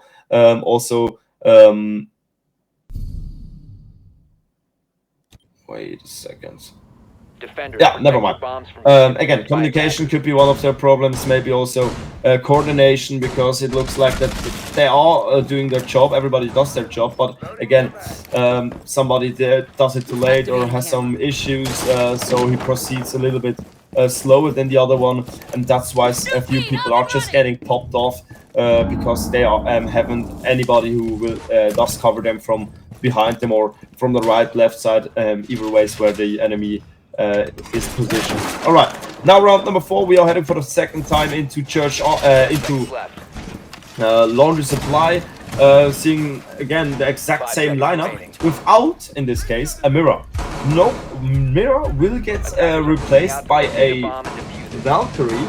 And I mean, yes, Valkyrie will bring this information gathering, will bring this this vision into your game, but she isn't.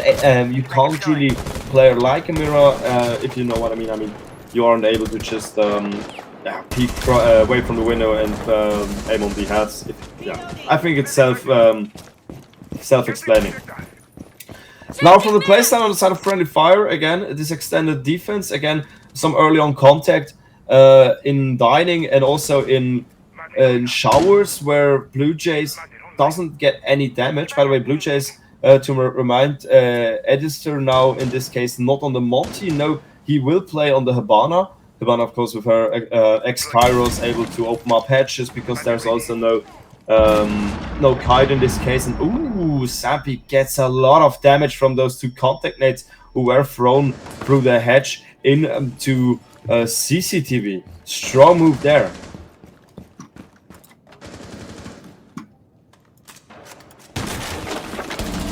Now Friendly Fire first, opening frag again. Friendly Fire starts off strong, finishing the task what they already started with the contact snake, taking out Sampi, taking out the vertical player. I mean, there wasn't really more walls or more floors to open up with the skeleton key, but still, again, it's a weapon against you who isn't, can't shoot at you anymore. Now, on the other side, they need to watch out because somebody already entered meeting at the exact same time. On the other side, also a kill here against Jonah, and Snubby1 takes out Rexy. And now we are again on this 3-3 situation. Both teams are on the same exact position with the operators. The only difference, Snubby1 has a little bit less HP on his board.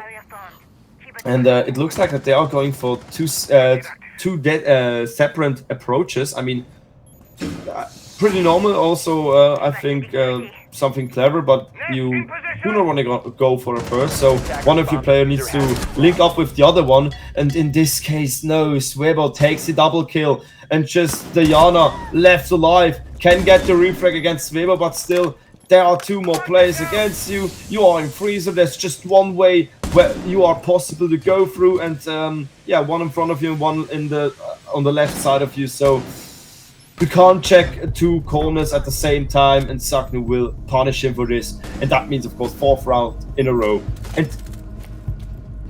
just a perfect example we just saw of linking up with your teammates, or of progress you are having at one position, or one progress is faster and the other one is slower, because, again, there were 2 players down there already waiting just for this one player to link up with them, but they weren't in a, I would say, safe corner. They weren't waiting for this one player. So Swivel was just able to pop off 2 heads, and then there was just one more player alive. What could he do? Nothing. Exactly. Now round number 5, they really need to change this. They really need to work on the on this coordination, and hopefully finally find a solution here for our 5th and second last round in our first half.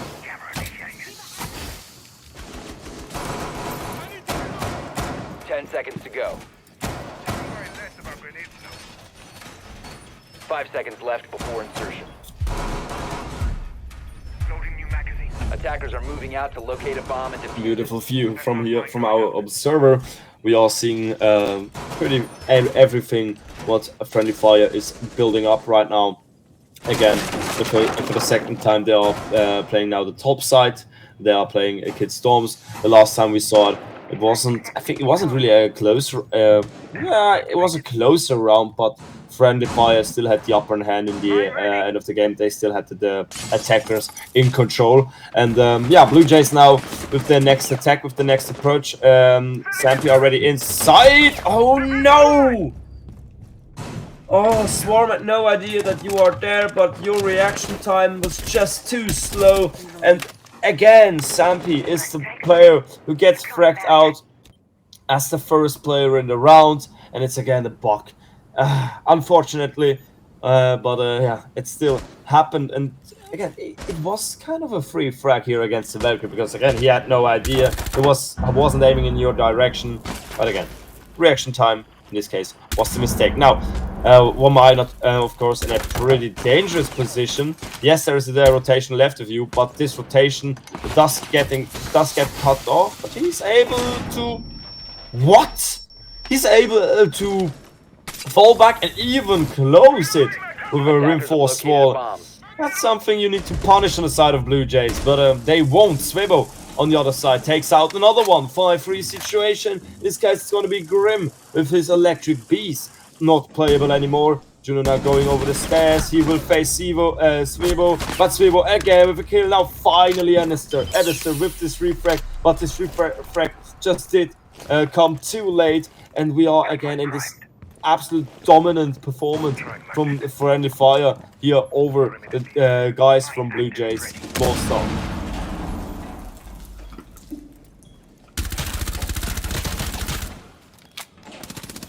Edister and Rexy lost 2 players alive. Maybe the C4 could use something. Yes, it will. Swarm with another one. Edister out, leaving Rexy as the last player alive. And I mean, yes, the 1v4 clutch isn't impossible, but firstly, you need to keep in mind Rexy didn't find his way into the game yet. He still struggles. 1-4 after 4 rounds, so that means he died in every round. It didn't really make any impact. Yes, I mean, he got a round kill, but I mean, kills aren't anything. And in the other side, the Wamai just has the perfect angle set up here by the Azami. No chance on the side of the Ash, and that means we are in a 5-0 lead for the 3rd time today. Wow. And now I actually really want to ask you in the chat, guys, what do you think? Will Friendly Fire be the first team who actually gets the flawless roll swap, or will Blue Jays be another team who gets again 1 round and turn the game with, in 180 degrees in our second half? What do you think, guys? I'm pretty sure Friendly Fire in this case will change it, will take the flawless roll swap, because again, Blue Jays, it just seems to me that they are struggling a little bit more than the other teams we saw before. They are having some difficulties in their build-up. They are having some difficulties in their execute, and overall also gunfights, also in the communication, coordination. It just lacks everywhere just a little bit. But again, in this case, Friendly Fire just absolutely punish it. Now in round number 6, we are heading into meeting kitchen for our against. Locate and defuse a bomb. Also here you need to, of course, keep in mind double floor defense. Want to hold the hatches, want to hold big tower, want to hold construction. I mean a connector. But yeah, on the other side, Blue Jays, they are going again for the same approach like we saw in round number 3. That means, of course, Master Bedroom will be approached. Also, we are having a player entering the building over garage. Oh my god, Sweeper already finding the opening. Finally, the honor with the early on refrag. That's a good good answer. Also, Rexy finally with a kill against Swivel. 3-4 situation. Wamai with another kill. Wow, what a frag fest here in the beginning of the round. Having 4 kills in the first 50 seconds. So early on in the game that I haven't really processed. They haven't really processed their approach yet. They are just in the master bedroom. They're just in trophy down below. Haven't even made it through garage yet. So again, we are seeing some really aggressive play on the side of Friendly Fire. Now, flashbangs in, few pre-fires. Yana takes a little bit of damage, and Snubby, absolute perfect, not idea, but decision to drop down and going maybe for a flank. Who knows? No, never mind. He will close up the barricade and will position him to wait for this, yeah, upcoming push on the side of Blue Jays.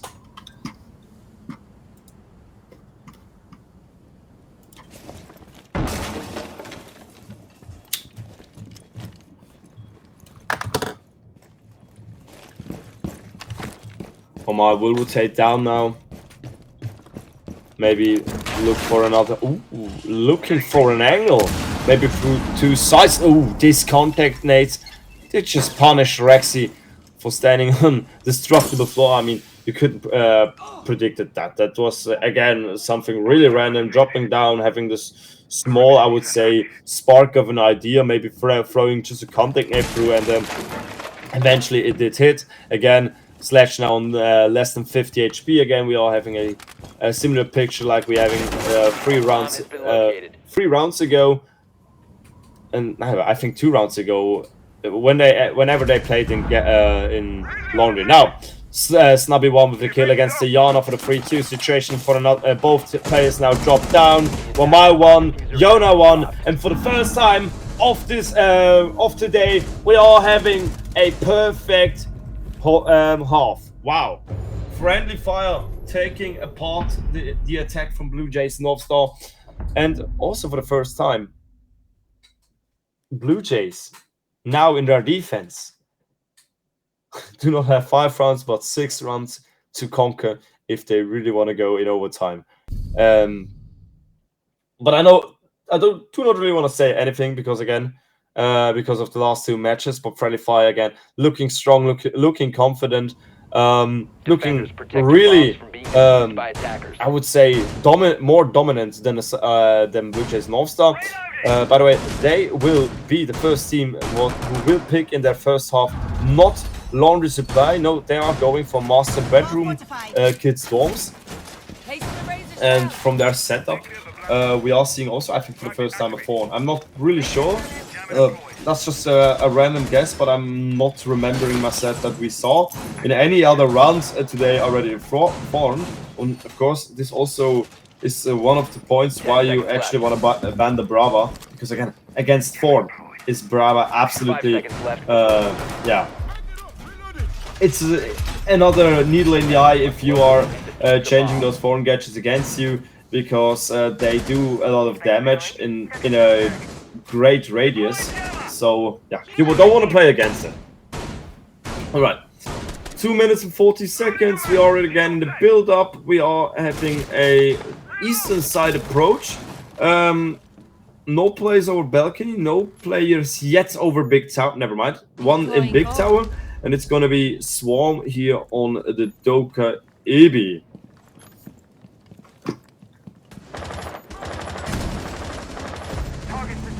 Now on the other side, finally an opening frag. We are seeing the Sophia going down here against Asami. Strong start from Blue Jays, but the refrag will be there immediately. Swampy gets taken out by Swarm for the 4-4 situation.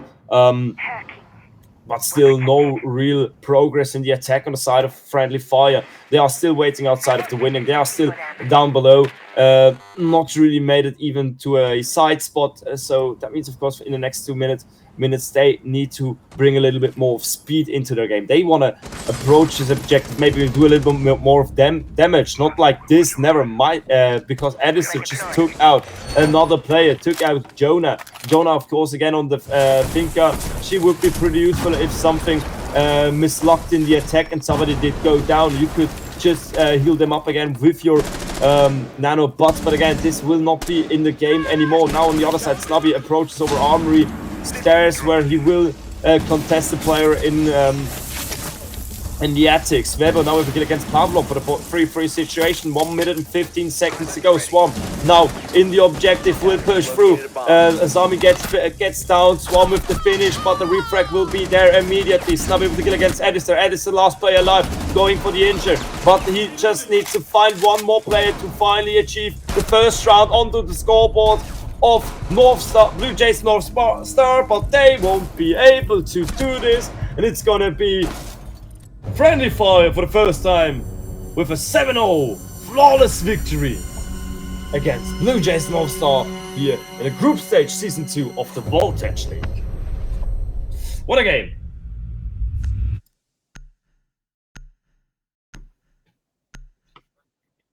Wow. All right, we did have had out 3 matches. 2 of them were going into overtime. Again, now the third match just did go only 7 rounds, so we really saw everything of the spectrum of today. And I would say we are finished yet, but we aren't. Still, one more map or one more game is waiting in front of us. And in this case, it's going to be, again, our last match between Myth Esports and Upoi. Those 2 teams weren't really lucky in the first game. Myth actually got minus points. I'm not really sure how this happened. But still, this match will be up next. So stay excited, stay in the chat, and we will be back soon. Quite tough, always having bad luck. You think you're going crazy. Look up, there's a new life waiting. Your head's buried in the sand. You've been dealt the wrong hand. Can't imagine how you feel. Only you know that it's real. The moment they wait, the more they start. The Pharaoh goes inside, goes for an attempt on the defuse here. It's a mission, losing his life, so does the Yana. It's a 2 versus 4 with the defuse, and with Blindness. 40 seconds working in the favor of the attacking side right now. So Pharaoh didn't kill on. Then with the kill on Pharaoh, it's a 1 versus 1 situation with 2 players left remaining. Kevin versus Reactions. Kevin needs to get a kill, but no! He does. One in Rolo, the pickup does go through, and there's frankly planted. All of a sudden it's a 3v2. Situation they completely turned around because it took so long. The C4 gets a double, and Bubbly's gonna shut down Rolo as well. That big window play amounts to absolutely nothing. And now it's all down to a mission in the 1v2. That Banshee now gets positioned away. But Secret Powder, they are very much wary about overswinging. Mistakes made from Anondo, and they just give the round away. Physics, unfortunately, can't. This experience nightmarish for SSP. Patrick doubles down. He finds Pharaoh as well, and it's all down to Reaxis. He's looking towards Red to try to challenge Bubbles, and just finds a tickle of damage. But no, oh my goodness, the final shot in the mag, in the chamber. It finds the connection on Deluxe, and the C4 is right on the money. Reaxis with the quadra kill puts Secret Powder in their place. oh, both of them swimming everything they can find. Alfred, That's what they are doing. No, there's no way. Basically fast and precise bullet. Finally working against the 30 seconds from me. He didn't wait to straight out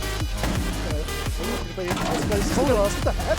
Takes the kill. There's a triple kill for Kevin. There's a 1-1 found.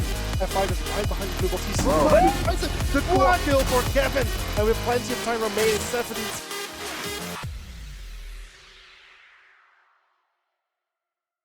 Yes, you're very quite tough, always having bad luck. You think you're going crazy. Look up, there's a new life waiting. Your head's buried in the sand. You've been dealt the wrong hand. Can't imagine how you feel. Only you know that it's real. The moment they wait, the more they start. The Pharaoh goes inside, goes for an attempt on the defuse here. It's a mission, losing his life, so does the Yana. It's a 2 versus 4 with the defuse, and with Blindness. 40 seconds working in the favor of the attacking side right now. So Pharaoh didn't kill on. Then with the kill on Pharaoh, it's a 1 versus 1 situation with 2 players left remaining.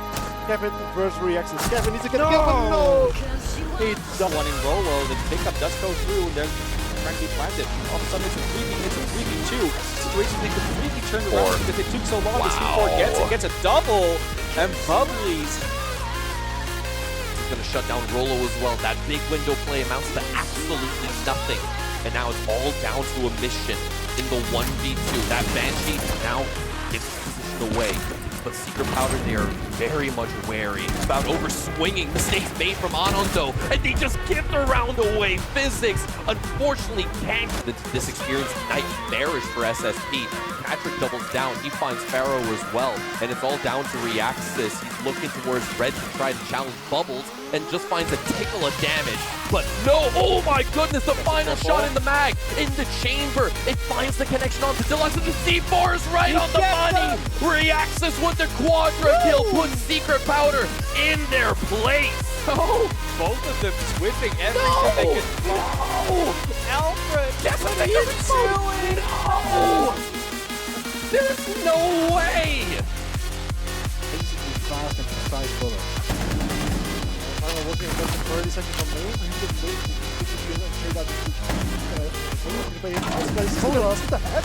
Takes the kill. There's a triple kill for Kevin. There's a 1-1 found. F5 is right behind the blue box. He finds it. The quad kill for Kevin. And with plenty of time remaining, 70.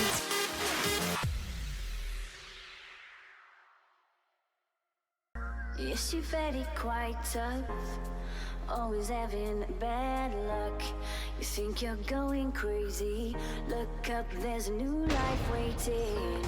Your head's buried in the sand, you've been dealt the wrong hand. Can't imagine how you feel, only you know that it's real. The moment they wait, the more they start. But Pharaoh goes inside, goes for an attempt on the defuse here. It's a mission, losing his life, so does the Yana. It's a 2 versus 4, but the defuse has been blinded. 40 seconds working in the favor of the attacking side right now. So Pharaoh gets killed off. With the kill on Pharaoh, it's a 1 versus 1 situation with 2 players left remaining. Kevin versus reactions. Kevin needs to get a kill, but no! He does. One in Rolo, the pickup does go through, and there's frankly planted. All of a sudden it's a 3v2. Situation they completely turned around because it took so long. The C4 gets a double, and Bubbly's Going to shut down Rolo as well. That big window play amounts to absolutely nothing. And now it's all down to a mission in the 1v2. That Banshee now gets positioned away. But Secret Powder, they are very much wary about over-swinging. Mistakes made from Anondo, and they just give the round away. Physics, unfortunately, can't. This experience nightmarish for SSP. Patrick doubles down. He finds Pharaoh as well. And it's all down to Reaxis. He's looking towards Red to try to challenge Bubbles and just finds a tickle of damage. But no, oh my goodness, the final shot in the mag, in the chamber. It finds the connection onto Deluxe, and the C4 is right on the money. Reaxis with the quadra kill puts Secret Powder in their place. Oh, both of them swimming everything they can do. no! Alfred, That's what they are doing! No! There's no way! Basically fast and precise bullet. Final working against the 30 seconds from me. He's just waiting to straight out the head. Takes the kill. There's a triple kill for Kevin. There's a 1-1 found. All right, ladies and gentlemen, boys and girls, we are here with our very last game of the evening, and it's gonna be Myth Esports against Upoi. And I'm pretty excited because again, last match I never casted both of them, and overall we already had some really strong matches of the day. We had some exciting, emotional matches of the day. And yeah, let's just finish it with another emotional because I'm really stoked on it. All right. Yeah, let's just look into the teams for a little bit. We are having Myth Esports, organization from the Netherlands, having a few British players on the side of Gita and Kieran too. Then also an Italian player, of course, on the side of Gio, French player on the side of Puko, a Turkish player on the side of Swiska, and also two German players on the side of Levo and Ni Fun. And on the other side, of course, the Ukrainian organization of Upoi, with mainly Russian players here, with Saf, Army, Noid, Tales from the Bot, Tikhonov, and Sharnix, and also one Ukrainian player on the side of Geico. Yeah, so two pretty interesting organizations again meeting each other here in our last match of the day. But they also had, of course, a few matches, or at least one match, of course, already in this league in Playday 1, where Myth played against Invictum Galea with a 7-8 loss on Bank. And of course, on the other side, we had the team of Upoi. They played against Into the Breach Academy, of course, ex-Wild Gaming, here with a 3-7 loss on Consulate. Looking also back into the Swiss stage, I think they actually never played against each other, but I could be wrong as well. Yeah, they never played against each other. Upoi ended Swiss stage on 7th place with three wins and 2 losses, and Myth ended it on 8th place. That means, of course, directly the last place before they were able to qualify themselves, also with 3 wins and 2 losses. The only difference is Upoi had a match round difference from +5, and Myth Esports was on exactly 0. All right, let's head more into the game. Let's head into the ban phase, where we had the first bans on the side of Myth Esports. They banned out Consulate, Nighthaven Labs, Cafe Dostoyevsky, and Skyscraper. On the other side, Upoi banned out Border, Bank, Chalet, and Oregon. And that means we are having, for the first time of today at least, we are having Clubhouse. And Clubhouse, like Oregon and Chalet, like the other 2 maps we saw already today, it's one of those 3 casual, normal, or at least well-known default maps from competitive Rainbow Six Siege. It's already so long in the competitive pool that I not even remembering when it's tuned in or turned in. So again, a real old dog where we are playing it on, and I think that's the perfect map for those 2 teams, because again, they weren't successful yet. Both teams are right now in the rankings lowest, and I think the ranking is the next thing we could look into, because if the team of Myth Esports would win this game, they actually only would go get in on 1 point, because they are right now on -2 points. Because they did a transfer out of the transfer window. So yeah, that's why they are right now on -2 points. But again, they could get with 1 point onto 6th place in front of Blue Jays North Star and in front of Upoi. On the other side, Upoi, when they would get a 3 points win, they just would receive 1 place up. In this case, they would be going to rank number 5 in front of Nuxeria Esports. Also looking into the future, by the way, Myth Esports will play next week against Nuxeria. On the other side, we are seeing Upoi facing CC State Punks in Playday number 3. And I would say that's pretty much everything. We are ready to start it off. Again, we are going on to Clubhouse. Myth Esports against Upoi. It looks like both teams are already. That means, of course, we are starting this game in a couple of seconds. It shouldn't take long. You can also, of course, in this time write into the chat, but who you think will win this final game of the day. And right now, again, we are starting with Esports against Upoi. We are going into Germany. We are heading onto Clubhouse.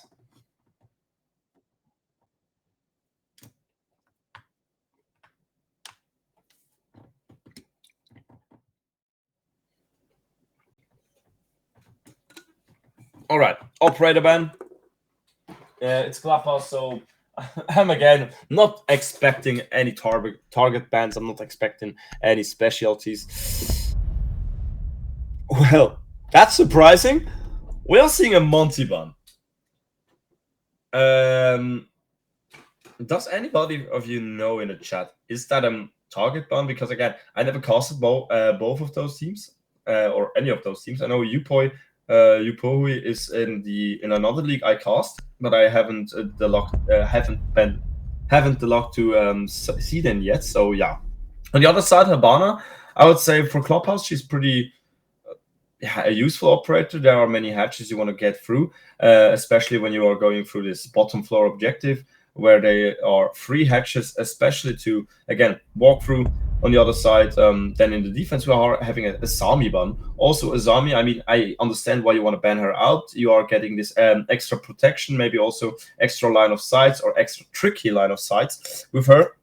But again, she's not anymore in the game. She's one of those really main operators. You see her in pretty much every strat right now. So it's going to be pretty interesting to play without her.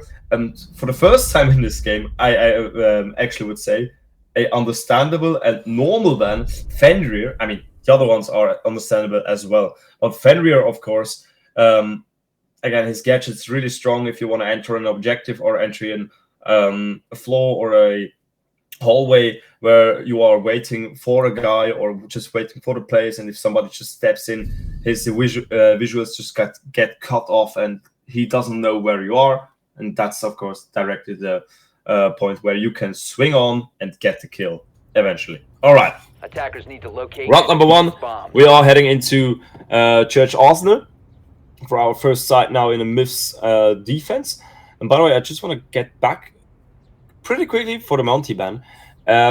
Actually, really understand the ban because, again, if you want to push with him, especially through blue oil pit, or if you want to push through the dirt hallway, it's really hard to play against him. And on the other side, it sounds like, yeah, we are going into a rehost. And this means we are also heading into a very small break. And we will start off the match in a couple of minutes. So, yeah, go to the toilet, take some snacks, get some refreshments. And we will see us in a couple of minutes. And then finally for our last game of the evening. Quite tough, always having bad luck. You think you're going crazy. Look up, there's a new life waiting. Your head's buried in the sand. You've been dealt the wrong hand. Can't imagine how you feel. Only you know that it's real. The moment they wait, the more they start the Pharaoh goes inside, goes for an attempt on the defuse here. It's a mission. Losing his life, so does the Yana. It's a 2 versus 4 with the defuse, and it's been landed. 40 seconds working in the favor of the attacking side right now. So Pharaoh gets killed on. Good for the kill on Pharaoh. It's a 1 versus 1 situation with 2 players left remaining. Kevin versus Reactions. Kevin needs to get a kill, but no! He does one in Rolo. The pickup does go through, and there's frankly planted. All of a sudden, it's a 3v2. Situation they completely turned around because it took so long. This C4 gets a double, and Bubbly's going to shut down Rolo as well. That big window play amounts to absolutely nothing. And now it's all down to a mission in the 1v2. That Banshee now gets positioned away. But Secret Powder, they are very much wary about over-swinging. Mistakes made from Anando, and they just give the round away. Physics, unfortunately, can't. This experience nightmarish for SSP. Patrick doubles down. He finds Pharaoh as well, and it's all down to Reaxis. He's looking towards Red to try to challenge Bubbles, and just finds a tickle of damage. But no, oh my goodness, the final shot in the mag, in the chamber. It finds the connection onto Deluxe, and the C4 is right on the money. Reaxis with the quadra kill puts Secret Powder in their place. both of them swimming everything they can do. No! Alfred, That's what they are doing! No! There's no way! Basically fast and precise bullet. Final working against him 30 seconds from main. He just waiting to trade out the head. Takes the kill. There's a triple kill for Kevin. There's a 1-1 found. F5 is right behind the blue box. He's finds it. The quad kill for Kevin. And with plenty of time remaining, 70.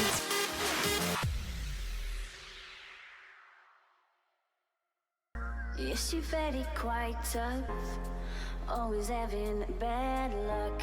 You think you're going crazy.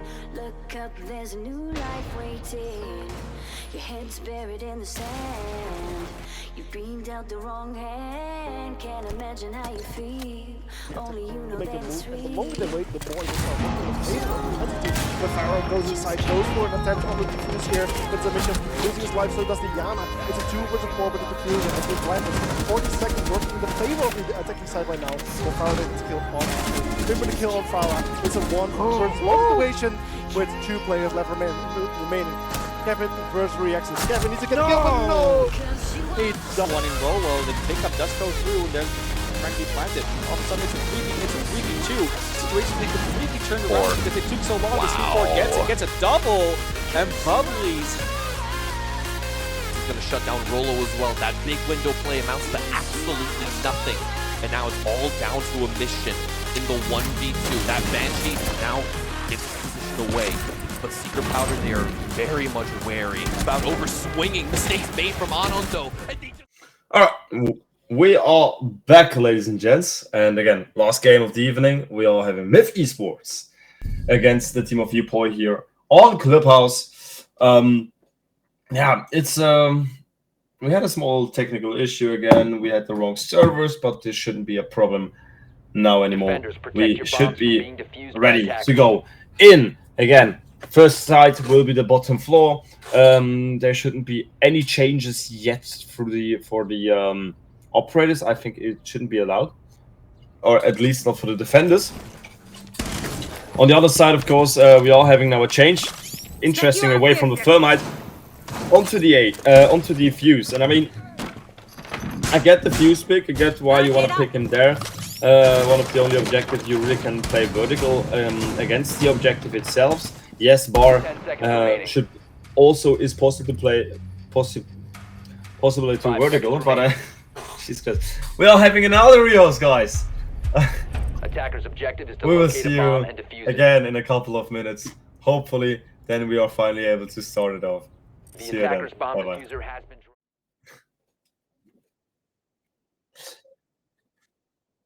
Digga.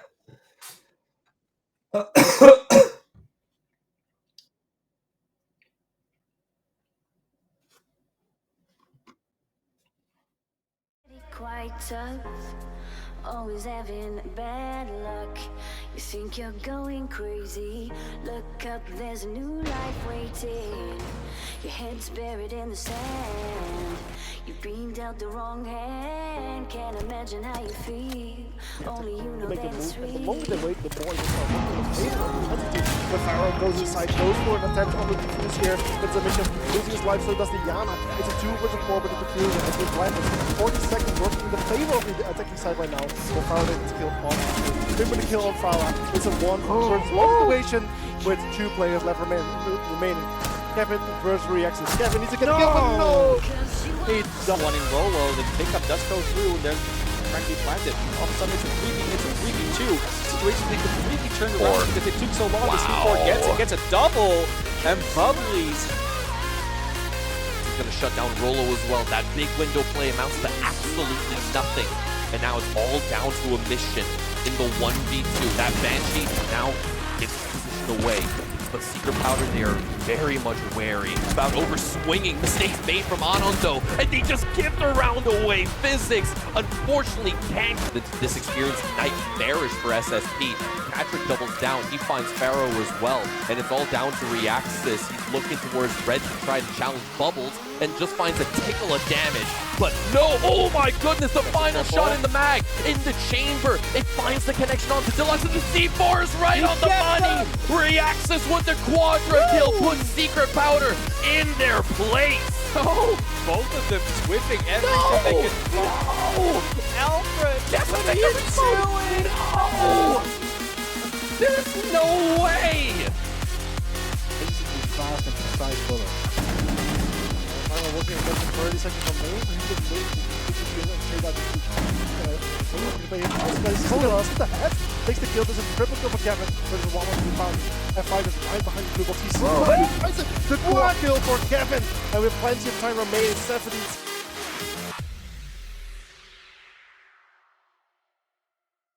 Yes, you're very quite tough. Always having bad luck. You think you're going crazy. Look up, there's a new life waiting. Your head's buried in the sand. You've been dealt the wrong hand. Can't imagine how you feel. Only you know Make that a it's move, and the real. moment they wait, the more they start But Pharaoh goes inside, goes for an attempt on the defuse here. It's a mission, losing his life, so does the Yana. It's a 2 versus 4 with the diffuser, and with Blindness, 40 seconds working in the favor of the attacking side right now. So Pharaoh needs to kill off. With the kill on Pharaoh, it's a 1 versus 1 situation with 2 players left remaining. Kevin versus Reactions. Kevin needs to get a kill, but no! He does. One in Rolo, the pickup does go through, and there's frankly planted. All of a sudden it's a 3v2. Situation they completely turned around because it took so long. The C4 gets a double, and Bubbly's Gonna shut down Rolo as well. That big window play amounts to absolutely nothing. And now it's all down to a mission in the 1v2. That Banshee now gets positioned away. But Secret Powder, they are very much wary about overswinging. Mistakes made from Anondo, and they just give the round away. Physics, unfortunately, can't. This experience nightmarish for SSP. Patrick doubles down. He finds Pharaoh as well, and it's all down to Reaxis. He's looking towards Red to try to challenge Bubbles, and just finds a tickle of damage. But no, oh my goodness, the final shot in the mag, in the chamber. It finds the connection onto Deluxe, and the C4 is right on the money. Reaxis with the quadra kill puts Secret Powder in their place. oh, both of them swimming everything they can do. Alfred, That's what they are doing. No, there's no way. Basically fast and precise bullet. Pharaoh working against him 30 seconds on main. He's just waiting to kill and straight out the head. Takes the kill, does it triple. All right, guys. Maybe we are able to finally start our last match.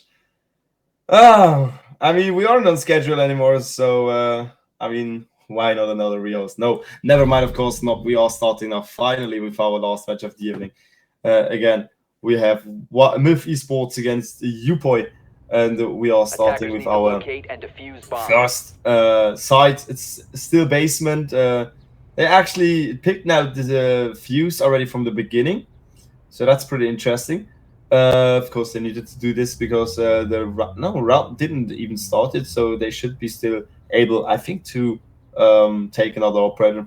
But either ways, looking into the defenses, we are having a widespread defense again. A few players upstairs. It looks like that they could go for a more fallback strategy because there's just one player right now waiting down below, and there should be a few others. Yes, there you see them upstairs, opening up the hatches, opening up everything that you are just able to. My God, Gio, you are having balls of steel right now to just walk out there. There could be another one player just picking you, but he's still alive. So Upoi still, Myth Esports still 5 up. Goes 2 minutes and 40 seconds. Nothing really happened yet. We are looking into the build-up up on the side of Upoi, or the Upohui. They are looking towards a map take, or at least from the drones, it looks like they are right now droning upstairs. They also should come in contact in a couple of seconds with the players in construction, in master bedroom, and also in the remaining rooms around them. And yeah, the round will take place, of course. The first action phase will take place in the next couple of seconds. Now, also from the other side, we are seeing the Buck now going for the breach, and Swizzera the opening, taking out Shani. Now, that's a strong opening frag because you are disabling a flank watch on the side of the gridlock. No more track stingers, no more the staircases you can put them on, and of course enable this complete flank. Oh, right, on the other side. Now with the drone destructed, Pyuko needs to kind of rotate away, but he will walk into the line of sight of Noid. That means I've got a 4-3 situation after Geo also just got fragged away. In this case, in the last minute, or in the first round, we are having still 1 minute 20 seconds, and the first operator advantage now on the side of Yupohui. after they picked up those 2 frags in the last minute. All right, now also playing vertically, we're playing now a little bit more towards the objective, maybe getting some casualties or maybe even just a little bit of damage, but they still want to keep in mind that they need to play fast because the last minute just ticked in, and they haven't any hatches open. They are just yet starting to enter maybe the staircase, also just yet fusing down to kind of mix up the defenses they just put on with using all the utilities or just destroying all their utilities.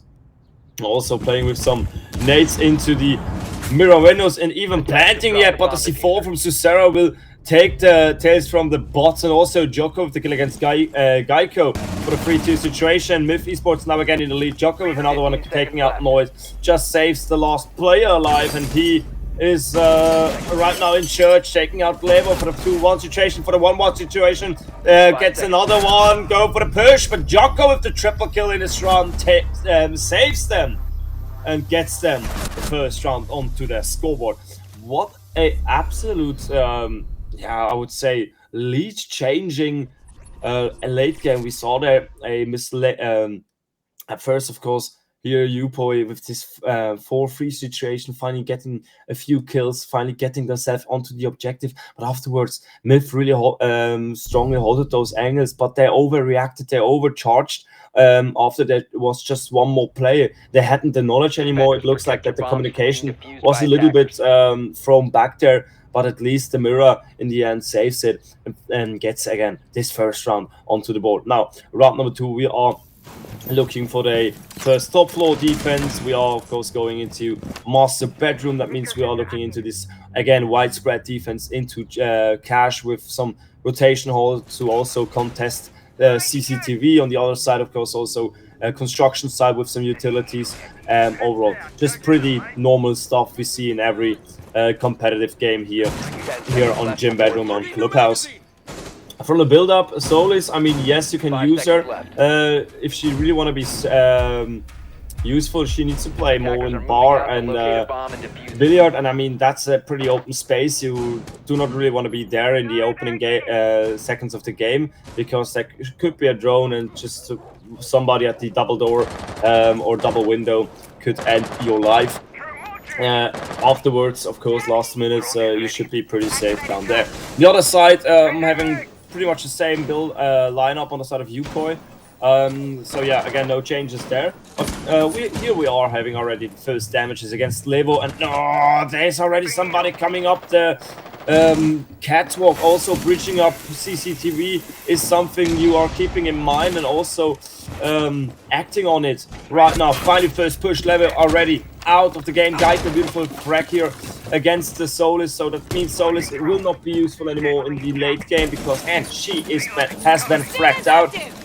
And on the other side, you are using your track singers for those potential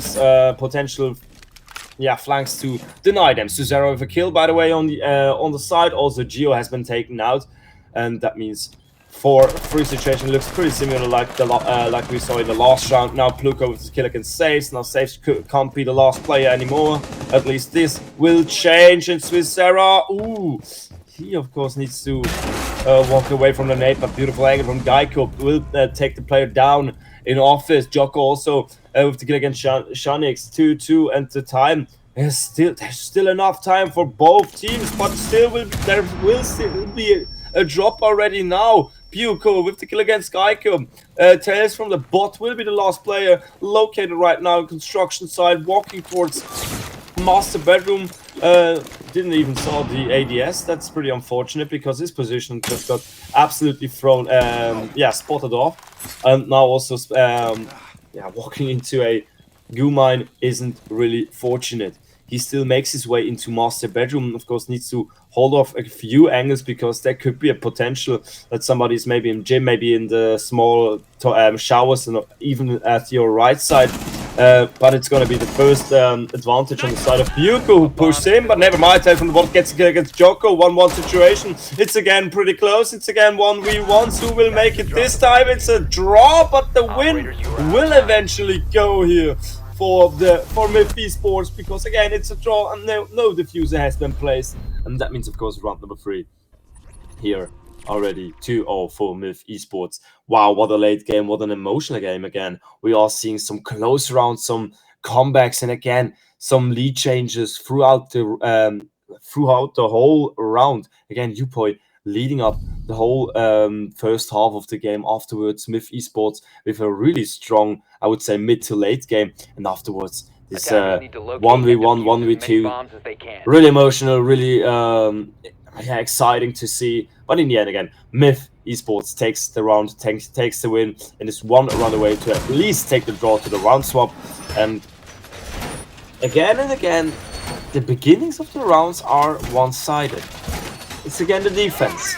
We have never saw yet an attacking opponent in the first half in the league. At least today. Well, yeah, kind of describes itself. Now looking into round number 3, we are going into CCTV Cache. Of course, here you need to hold it with garage, maybe even with lounge or storage, at least in the beginning of the rounds. Afterwards, you can fall back there and yeah, just concentrate yourself on the objective itself.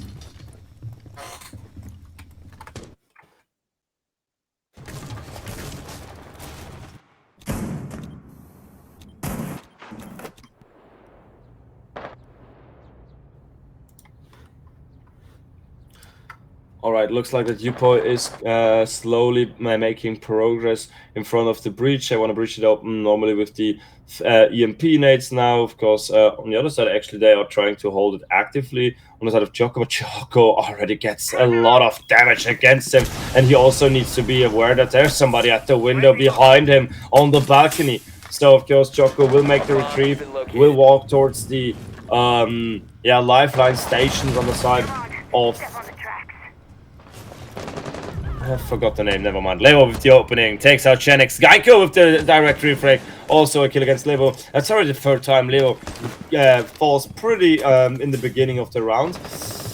That's pretty unfortunate, but you, again, are able to take out the Gridlock. Of course, Gridlock always a gift to yourself if you're taking her out pretty soon, because she's unable to play track singers, and you know track singers are just so awful to play against. Geico now with an injury, but he will be recovered from those nano boosts. Now Noid with the kill against Swizzera. 3-4 situation, beautiful frag from Gio, but the refrag is there because Geico waits around the corner. 1 minute to go, and again it's so close, just one operator difference between them, and it's again Yupo Hui with the lead, and now Sass for the first time going maybe for the plant, but somebody wants to yeah, take this away. Now Noid with the kill against Puko. Now for the first time, by the way, in the last minute we are having MIF Esports in an operator disadvantage. Now they need to clutch. Of course, this will be pretty difficult because all 3 players can just wait outside, and to even get a kill outside is something really, really difficult. So what is Jocko trying to do? He's walking towards the garage stairs, and there's waking Geico for the outro, but never mind, Jocko knows where he is, gets a kill. 1-2 situation 20 seconds ago. Keep in mind 7 seconds you need to use for the diffuser. Nades getting thrown in. They will not make any impact, but the second one will connect perfectly. Jocko out, Moy with the kill. First round on the board for the attacker.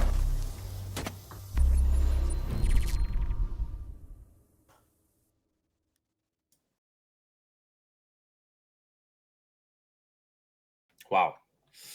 I mean, also here you see, of course, the attacker now for the first time also really early on taking a round. I mean, looking back towards the other matches, we saw mostly the first enemy or attacking win would occur like in round number, I would say 5 or 6, something like this mostly.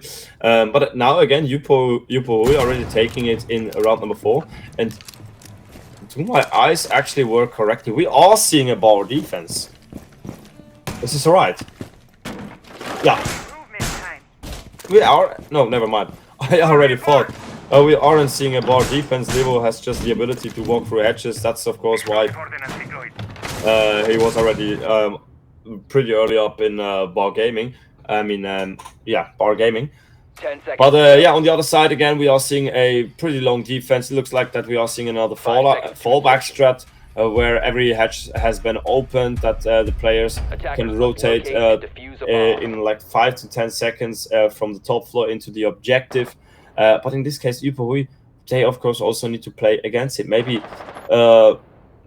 if they really want to go for this whole map take, I wouldn't. I actually even would go for the absolute rush into objective itself. But we will see.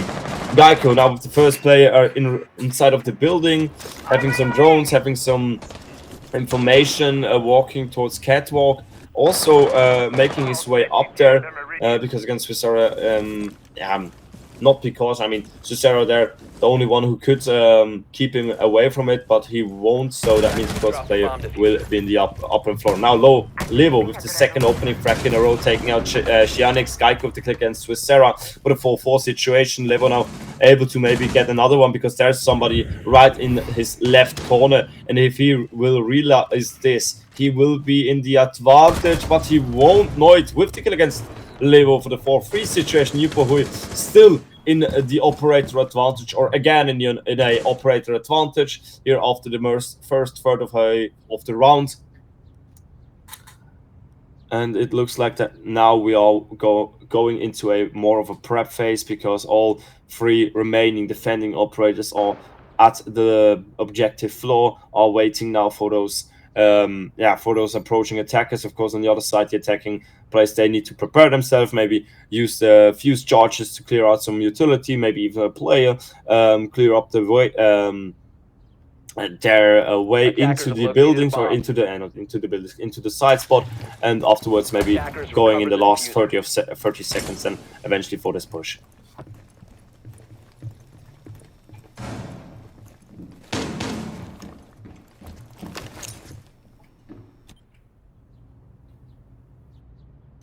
Now Noid using his nade to destroying some utility, and now Geico, wow, beautiful, from upstairs taking out Geo, now even extending the lead now for 2 players between them, and that's looking really uncomfortable for Myth Esports because they are right now they have been fallen back into one of course in one in objective B and one in objective A, and they aren't really able to play with each other anymore because again they have been spread out and their rotation have been cut. Now on the other side, the fuse has been planted down, Pluko with a kill, but it's going to be Geico with the 2 last kills, taking off another round here for Yupahui, and that means of course the attackers are now points drawn with the defenders. And again, I mean, it's not really something special on Clubhouse, but it's pretty special for today because today we saw matches where the attacker just had no chance.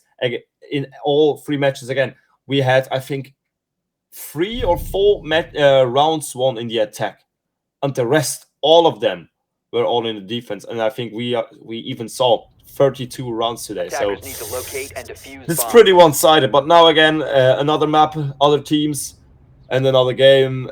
We are having some differences. Yupahui now with 2 rounds in their attack. Myth already also has 2 rounds. Whoever takes the next round will go at least with a draw to the role swap, and of course also had the chance to push it out into a positive round. So if they win this and the next round.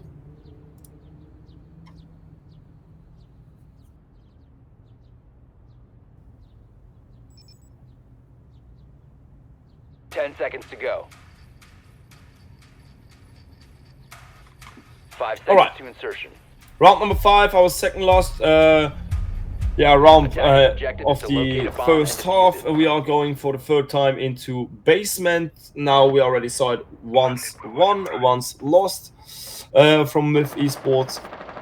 Of course, Yupahui, it looks like that they're even going for another approach. Normally they would go just over one through garage, but in this case we are having actually 2 or 3 players, and yeah, they are more likely to approach now for a direct push through oil pits. But never mind, Geico again walking through catwalk towards master bedroom to clear out some roamers, but in this case it's going to be Myth Esports with actually no roamers in this game in the round. Never mind, they are canceling my words after a few seconds, because we are seeing again Levolution, aka Levo here on the Oryx, roaming into bathroom. Yes, here we are again, bathroom in the western side, and right next to bar. Could be pretty crucial if nobody sees him, but nah, never mind. He will rotate back onto the stairs. He will rotate back a little bit to the back and a little bit down, also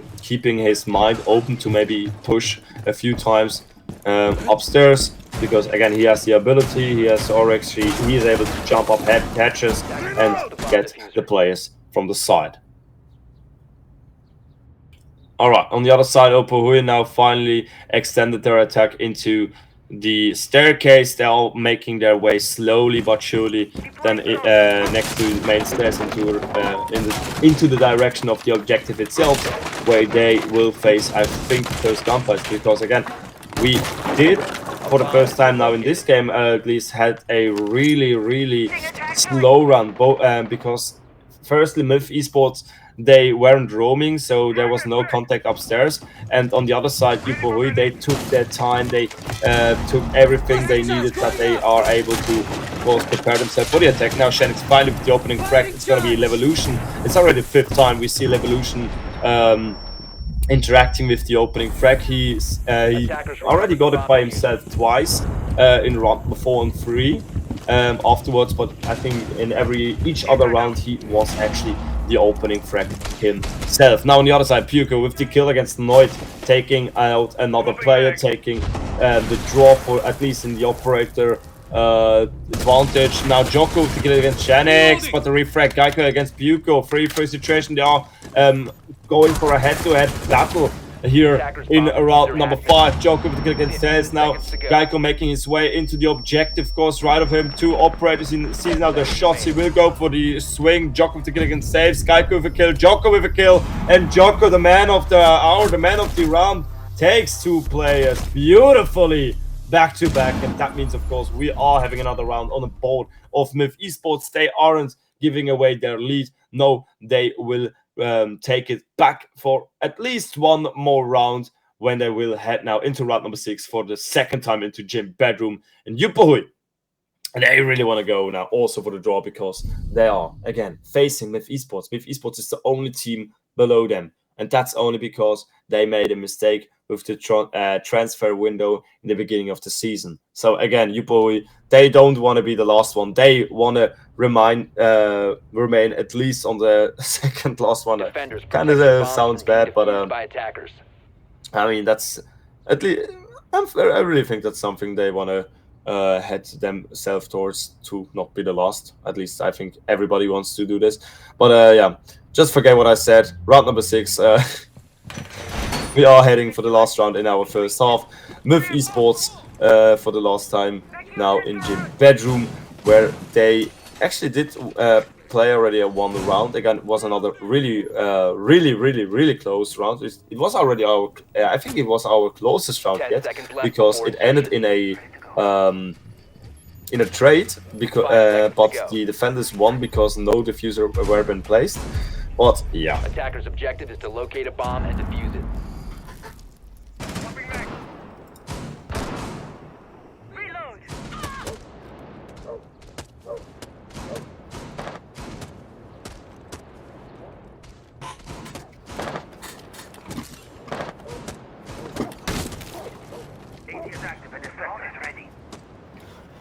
alright, now Levolution approaching the attacking players from below.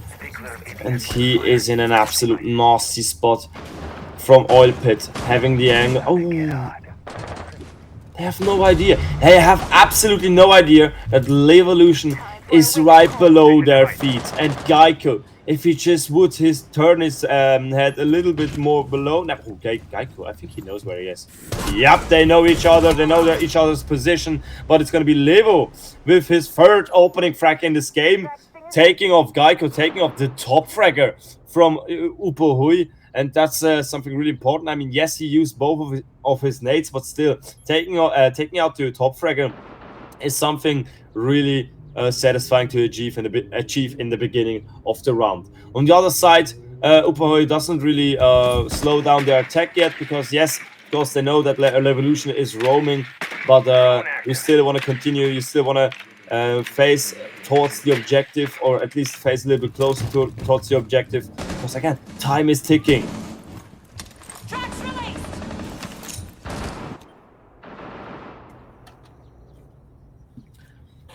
Still looking onto the right, upper right of our screen, we are seeing that the team of Yupohui still has 5 nades in their pockets.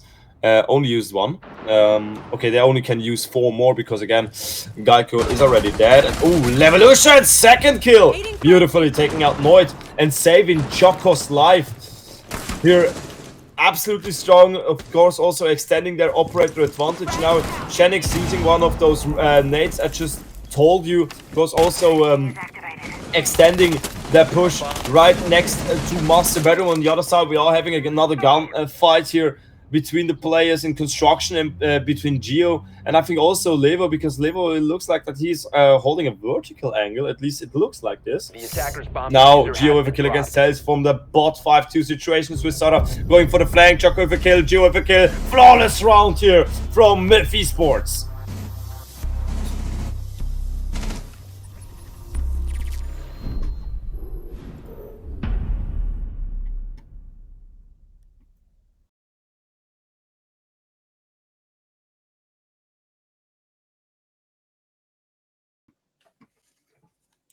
Wow, what a round. I mean, early on, actually, you can just say Levolution had a round under control from the beginning, taking off the top frag, saving the life of Choco. Those were 2 absolute important events we just saw in this round number 7. And of course, also, yeah, afterwards, you were in this 5-3 situation. You have 3 more players in your enemy team. In this case, they kind of played a little bit, yeah, they played it with a few flaws. 2 players really were next to each other in construction, and yeah, I mean, there was should be just 1 more C4 and both of them would be away. Actually, that's something you should normally learn. Oh, Jesus Christ, I can't say it in English. In Deutsch, 5 seconds left. Massierungen vermeiden.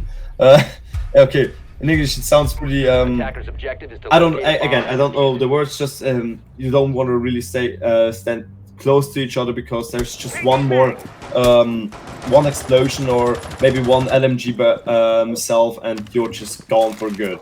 But okay, round number 7, we are heading into roll swap with Esports now with a 2-round extended lead. They need to attack now, and of course they need to attack in the first round now. One of the more difficult objectives going into bottom floor, but also need to concentrate yourself about a few players who are right now roaming like Noid, but Levolution for the 4th time in this game taking on the opening frag beautifully. Noid already out, taking out the Solus, taking out this player who could spot you in your camps, who could spot you. Yeah, it's camps itself, and also of course a few gadgets like Grimm's bees or Ace's charges you aren't need to be worried about anymore. Now on the other side, you the attacks, they need to still be worried, because I mean the defense still, the attack doesn't need to be worried anymore because of the attack needs to still be aware that there could be some roaming potentials. Jesus Christ, had some. Just forgot what I want to say before, but yeah, doesn't matter. Now on the other side, they also need to keep up some flank watches, because again you are moving now away from the eastern side. Yes, Joe is walking back there now, but you want to concentrate yourself also a little bit more on kitchen. There's still some destructible floor you can open up. There's still some hatches you need to open up, like we see right here. And also, of course, a few annoying players playing here with context net, absolutely beautifully countering those breaches from Ace. And I think Ace isn't able anymore to open up the hatch. Jocko sees the enemy player twice, but isn't able to frag him out. And that means, of course, we are still in this 5-4 extended lead. Now, last 50 seconds are ticking in. They still need to open up some hatches. They still need to rotate down towards maybe a staircase. Now on the other side, they did try through oil pit, but they actually yeah, never mind. They dropped again through they changed their approach, not through oil pit, now more through blue. And it looks like that we are going now into this last second push. Now, Shanix with the opening, taking out Geo. Shanix with the second one. Susera also away. Libra with the kill against Shanix. 3-3 situation. Diffuser gets placed down. Guy can kill against Puto. One more player. Levolution, just the last player alive in there. And he needs to hold all 3 players. He sees the last one. And he gets a kill. His first one out. Saves, gets a lot of damage as well. Are they going for the first defuse? The first one, quad kill, but it's gonna be the C4 who saves them the round. 4-3 situation, or 4-3 scoreline secured here from Defenders Yubu. disabled the diffuser. Bomb defusing attempt failed. Defenders win. I actually have to be a little bit more quiet because my neighbors just knocked on my door.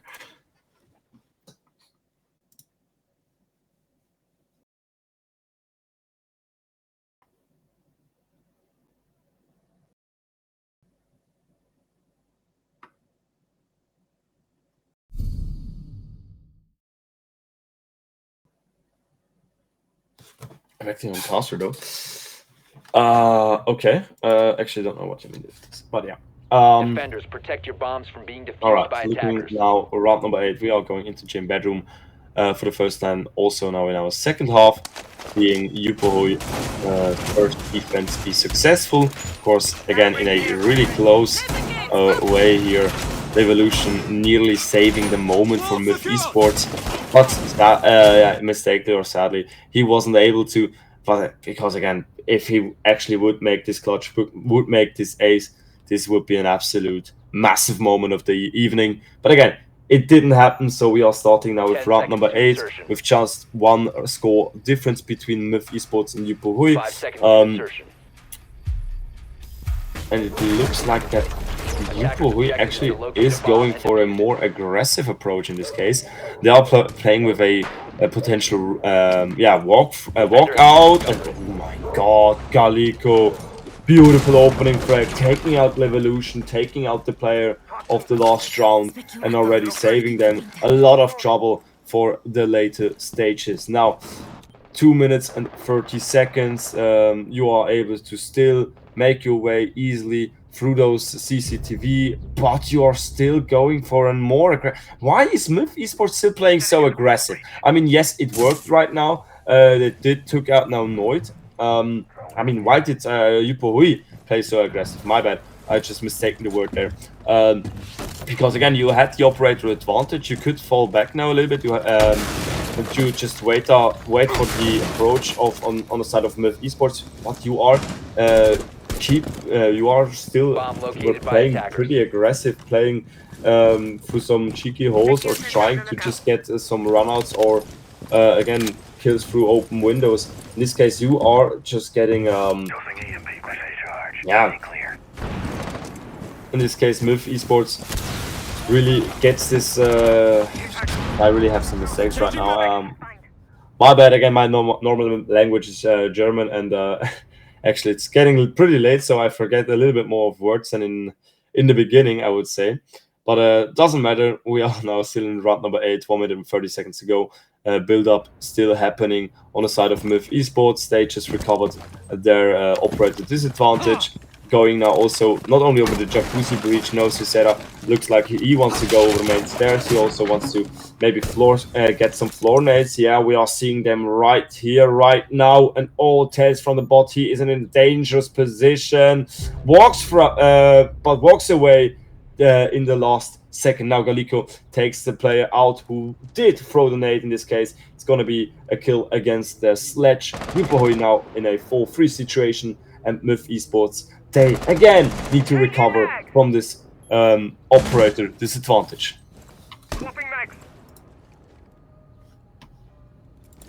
Tossing EMP grenade.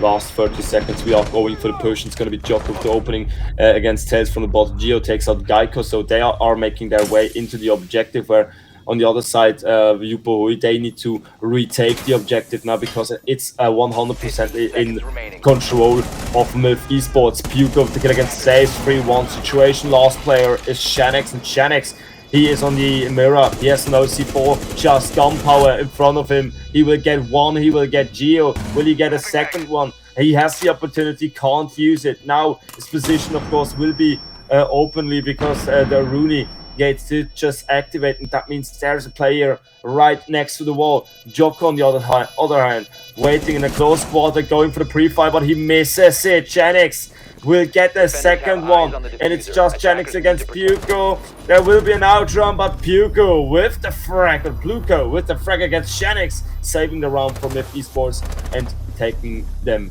again in a 2-round advantage over the defending forces. And that means MIF Esports 2 rounds away to win their second match in the second league. In the second season of the Voltage League.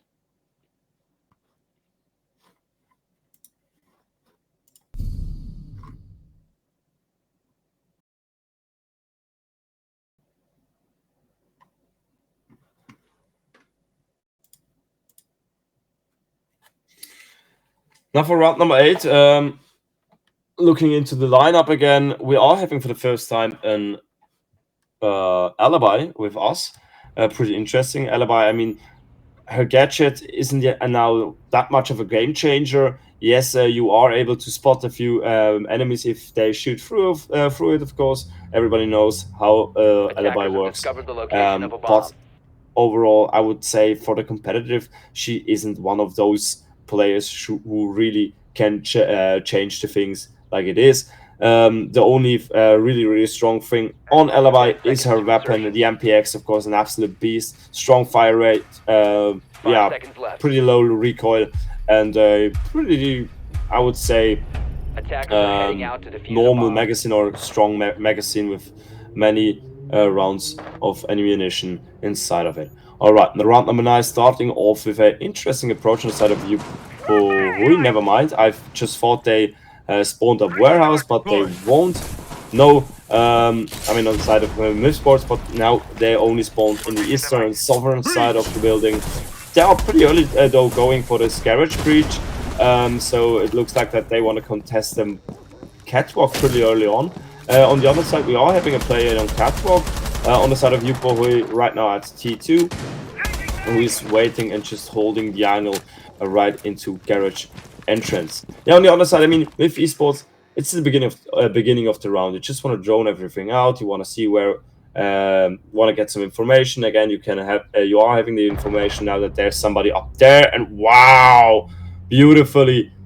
They got the information and they directly used it. Got the kill against the Rooney. Beautiful opening for a 5-4 situation to the beginning. Also a pretty early on entrance through storage now from MIF Esports. They are already able to play some vertical nades.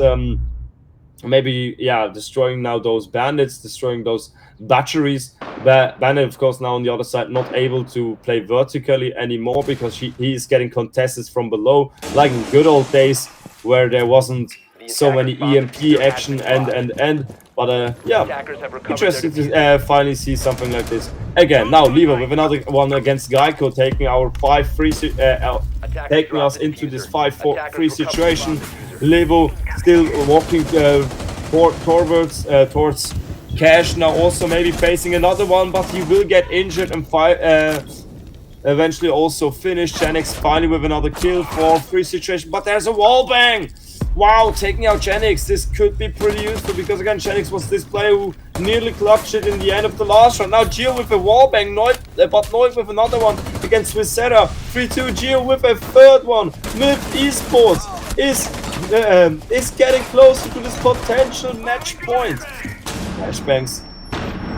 Some flashbangs are disrupting Noid right now. He does want to rotate up those red stairs, those metal stairs, but it looks like he did actually go for choose himself for another way. Oh, beautiful angle also from Puko here. Wow, okay, never mind. Puko here with this long angle, not only finding shots with the para, no, also finding those shots with the pistol, and eventually also finishing it off. And that means, of course, Myth Esports now finally in match point, and this could mean we are one round away to finish to finish Playday number 2. But that means, of course, they still need to win one more round. Are they able to do this?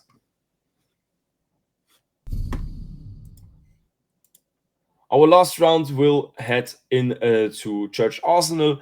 The most seen objective till yet. We saw it Attackers need to locate 3 and times defuse in as our many first bombs half. as they can. Twice they actually won it. This will protect us. Of course, also a few close rounds we saw there. Evolution once nearly got a clutch. On the other side, we had this also near clutch on the side. I think it was on Noit. Yeah, it was Noit in round number 1, where we saw him coming back from this 3-1 situation, pushing out of Church, and eventually ending in this 1-1. It wasn't 1-1. It was eventually ending 10 seconds to at go. Geo's weapon. But now in round number 10, again, it is again do or die. Upuhui already lost the game in Playday number 1. They do not really want to lose another one here in Playday number 2. Myth Esports, on the other hand, they also lost their match, but they lost it in overtime, so they got 1 point onto their side. Yes, I also got 3 minus points because of a small mistake they did before the season, but they still already had, I would say, points gaining in this season, so they already now,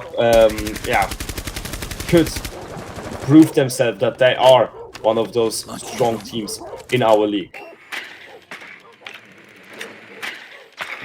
2 minutes 20 seconds. Myth Esports slowly making their approach. Never mind, ramming their approach here through Garage and already contesting the blue stairs here with the Sledge. Of course, Sledge here able to nade them out. On the other hand, yes, there will be OMI, and there are probably also going to be some OMI panels in blue. So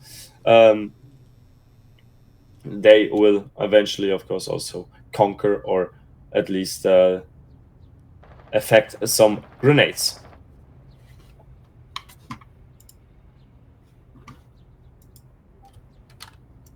I will watch over us.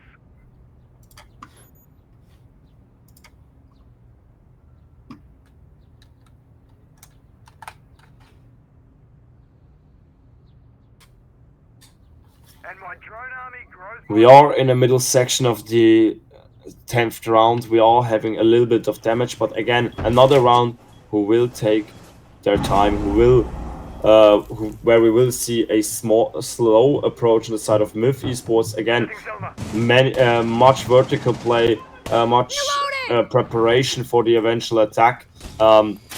Levolution also holding some angles, maybe getting a kill. I think he saw the player here behind the shelf, but he won't get it. Nope, it's gonna be Geo actually with the kill, taking out Tails from the bot, and that's our first kill now. Also in round number 10. I think that's one of the first time we haven't where Levolution isn't in the course of the opening frag. Something new. Geo with another one. Double kill now also against Noit. Leaving us in this 5-3 situation, and only the 3 more players. I mean, those 3 players are all in the objective, but they are still playing really aggressive, and I think that's one of their only options they actually can do. They can't really return into B objective because it's really getting holden vertically. By the way, Levolution with the kill against Shenix, Gaiko with the kill against Joko for the 4-2. The saves now with another one as well, taking out Geo, taking out the play with the double kill in the beginning of the round. Gaiko with some damage as well. And now they need to go for the plant, and they will. Puka with the kill against saves. Just one more player, and Levolution finished it off. And we are having a winner also for our last match of the evening. And it's gonna be Myth Esports.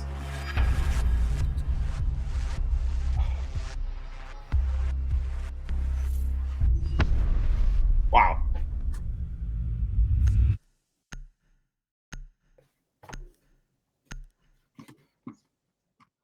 Alright, and that means, of course, our last match of the evening is finished we are making a small recap. In our first half, we had a pretty interesting start where both teams had some really close rounds. We saw trades, we saw 1v1s in the last couple of seconds, but in the end they did change their sides in a 4-2 split for Move Esports, and afterwards we had some couple of impacts from Yupoe, but in the end again Move Esports took it with a 7-3 scoreline. Now, also looking back, of course, throughout the whole evening, in our first match, where we did go in overtime, where Into the Breach Academy won against CC Stay Punk, Invictum Galea won also in overtime against Nuxeria on Oregon. Then we had a flawless 7-0 from 35 against Blue Jays North Star, and now in the end, the 7-3 victory from Myth Esports against Yupahawi. Alright, after the second play there, we're also going to look for a couple of seconds onto the scoreboard, where we are having on our first place Friendly Fire with 5 points. Of course, one normal win, one win in overtime, leaving us with +8 round difference. Now, a second place with also 5 points, with just only 6 round plus the round difference is Into the Breach Academy, aka X Wild Multigaming. And then ranking number 3 takes after Playday number 2 Invictum Galea with 4 points. As well with 4 points, we are having CC State Punk, who did actually drop 3 ranks now down after Playday number 2. Luxeria on rank 5 with 2 points. Uyupohoi, no, never mind. Myth Esports on 6th with 1 point. Yupohui will be down at 7th with 0 points. And of course, last but not least, will be Blue Jays North Star with also 0 points. All right, last thing before we are finishing the stream, we are just going to look into the future as well, where we are having the matches for Playday number 3. We are returning at the 30th of November. That means next Thursday, we are coming back with the match between Nexaria and Myth Esports. Then our next the second match of this evening would be CC Stay Punks against Yupohui. Then Into the Breach Academy against Friendly Fires. And of course, the last match of this evening would be Blue Jays and Invicta Gaming. But again, this will be Thursday. But overall, it was a nice evening. We had some pretty nice matches. We had some long matches. We had some pretty fast matches. But overall, it was pretty exciting. And I'm really happy that I could cast you. So yeah. All right. I wish you all a pleasant Tuesday evening. Have a nice rest of the week, and we will see us in the future. Bye bye.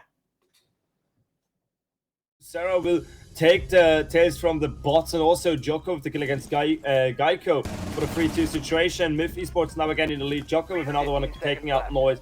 Just saves the last player alive, and he is Catwalk also breaching up CCTV is something you are keeping in mind and also acting on it right now. Finally, first push level already out of the game. Geico, beautiful crack here against the Solis. So the first Joko also with the kill against Shanix 2-2, and the time there's still enough time for both teams, but there will still be a drop already now. Puko with the kill against Geico.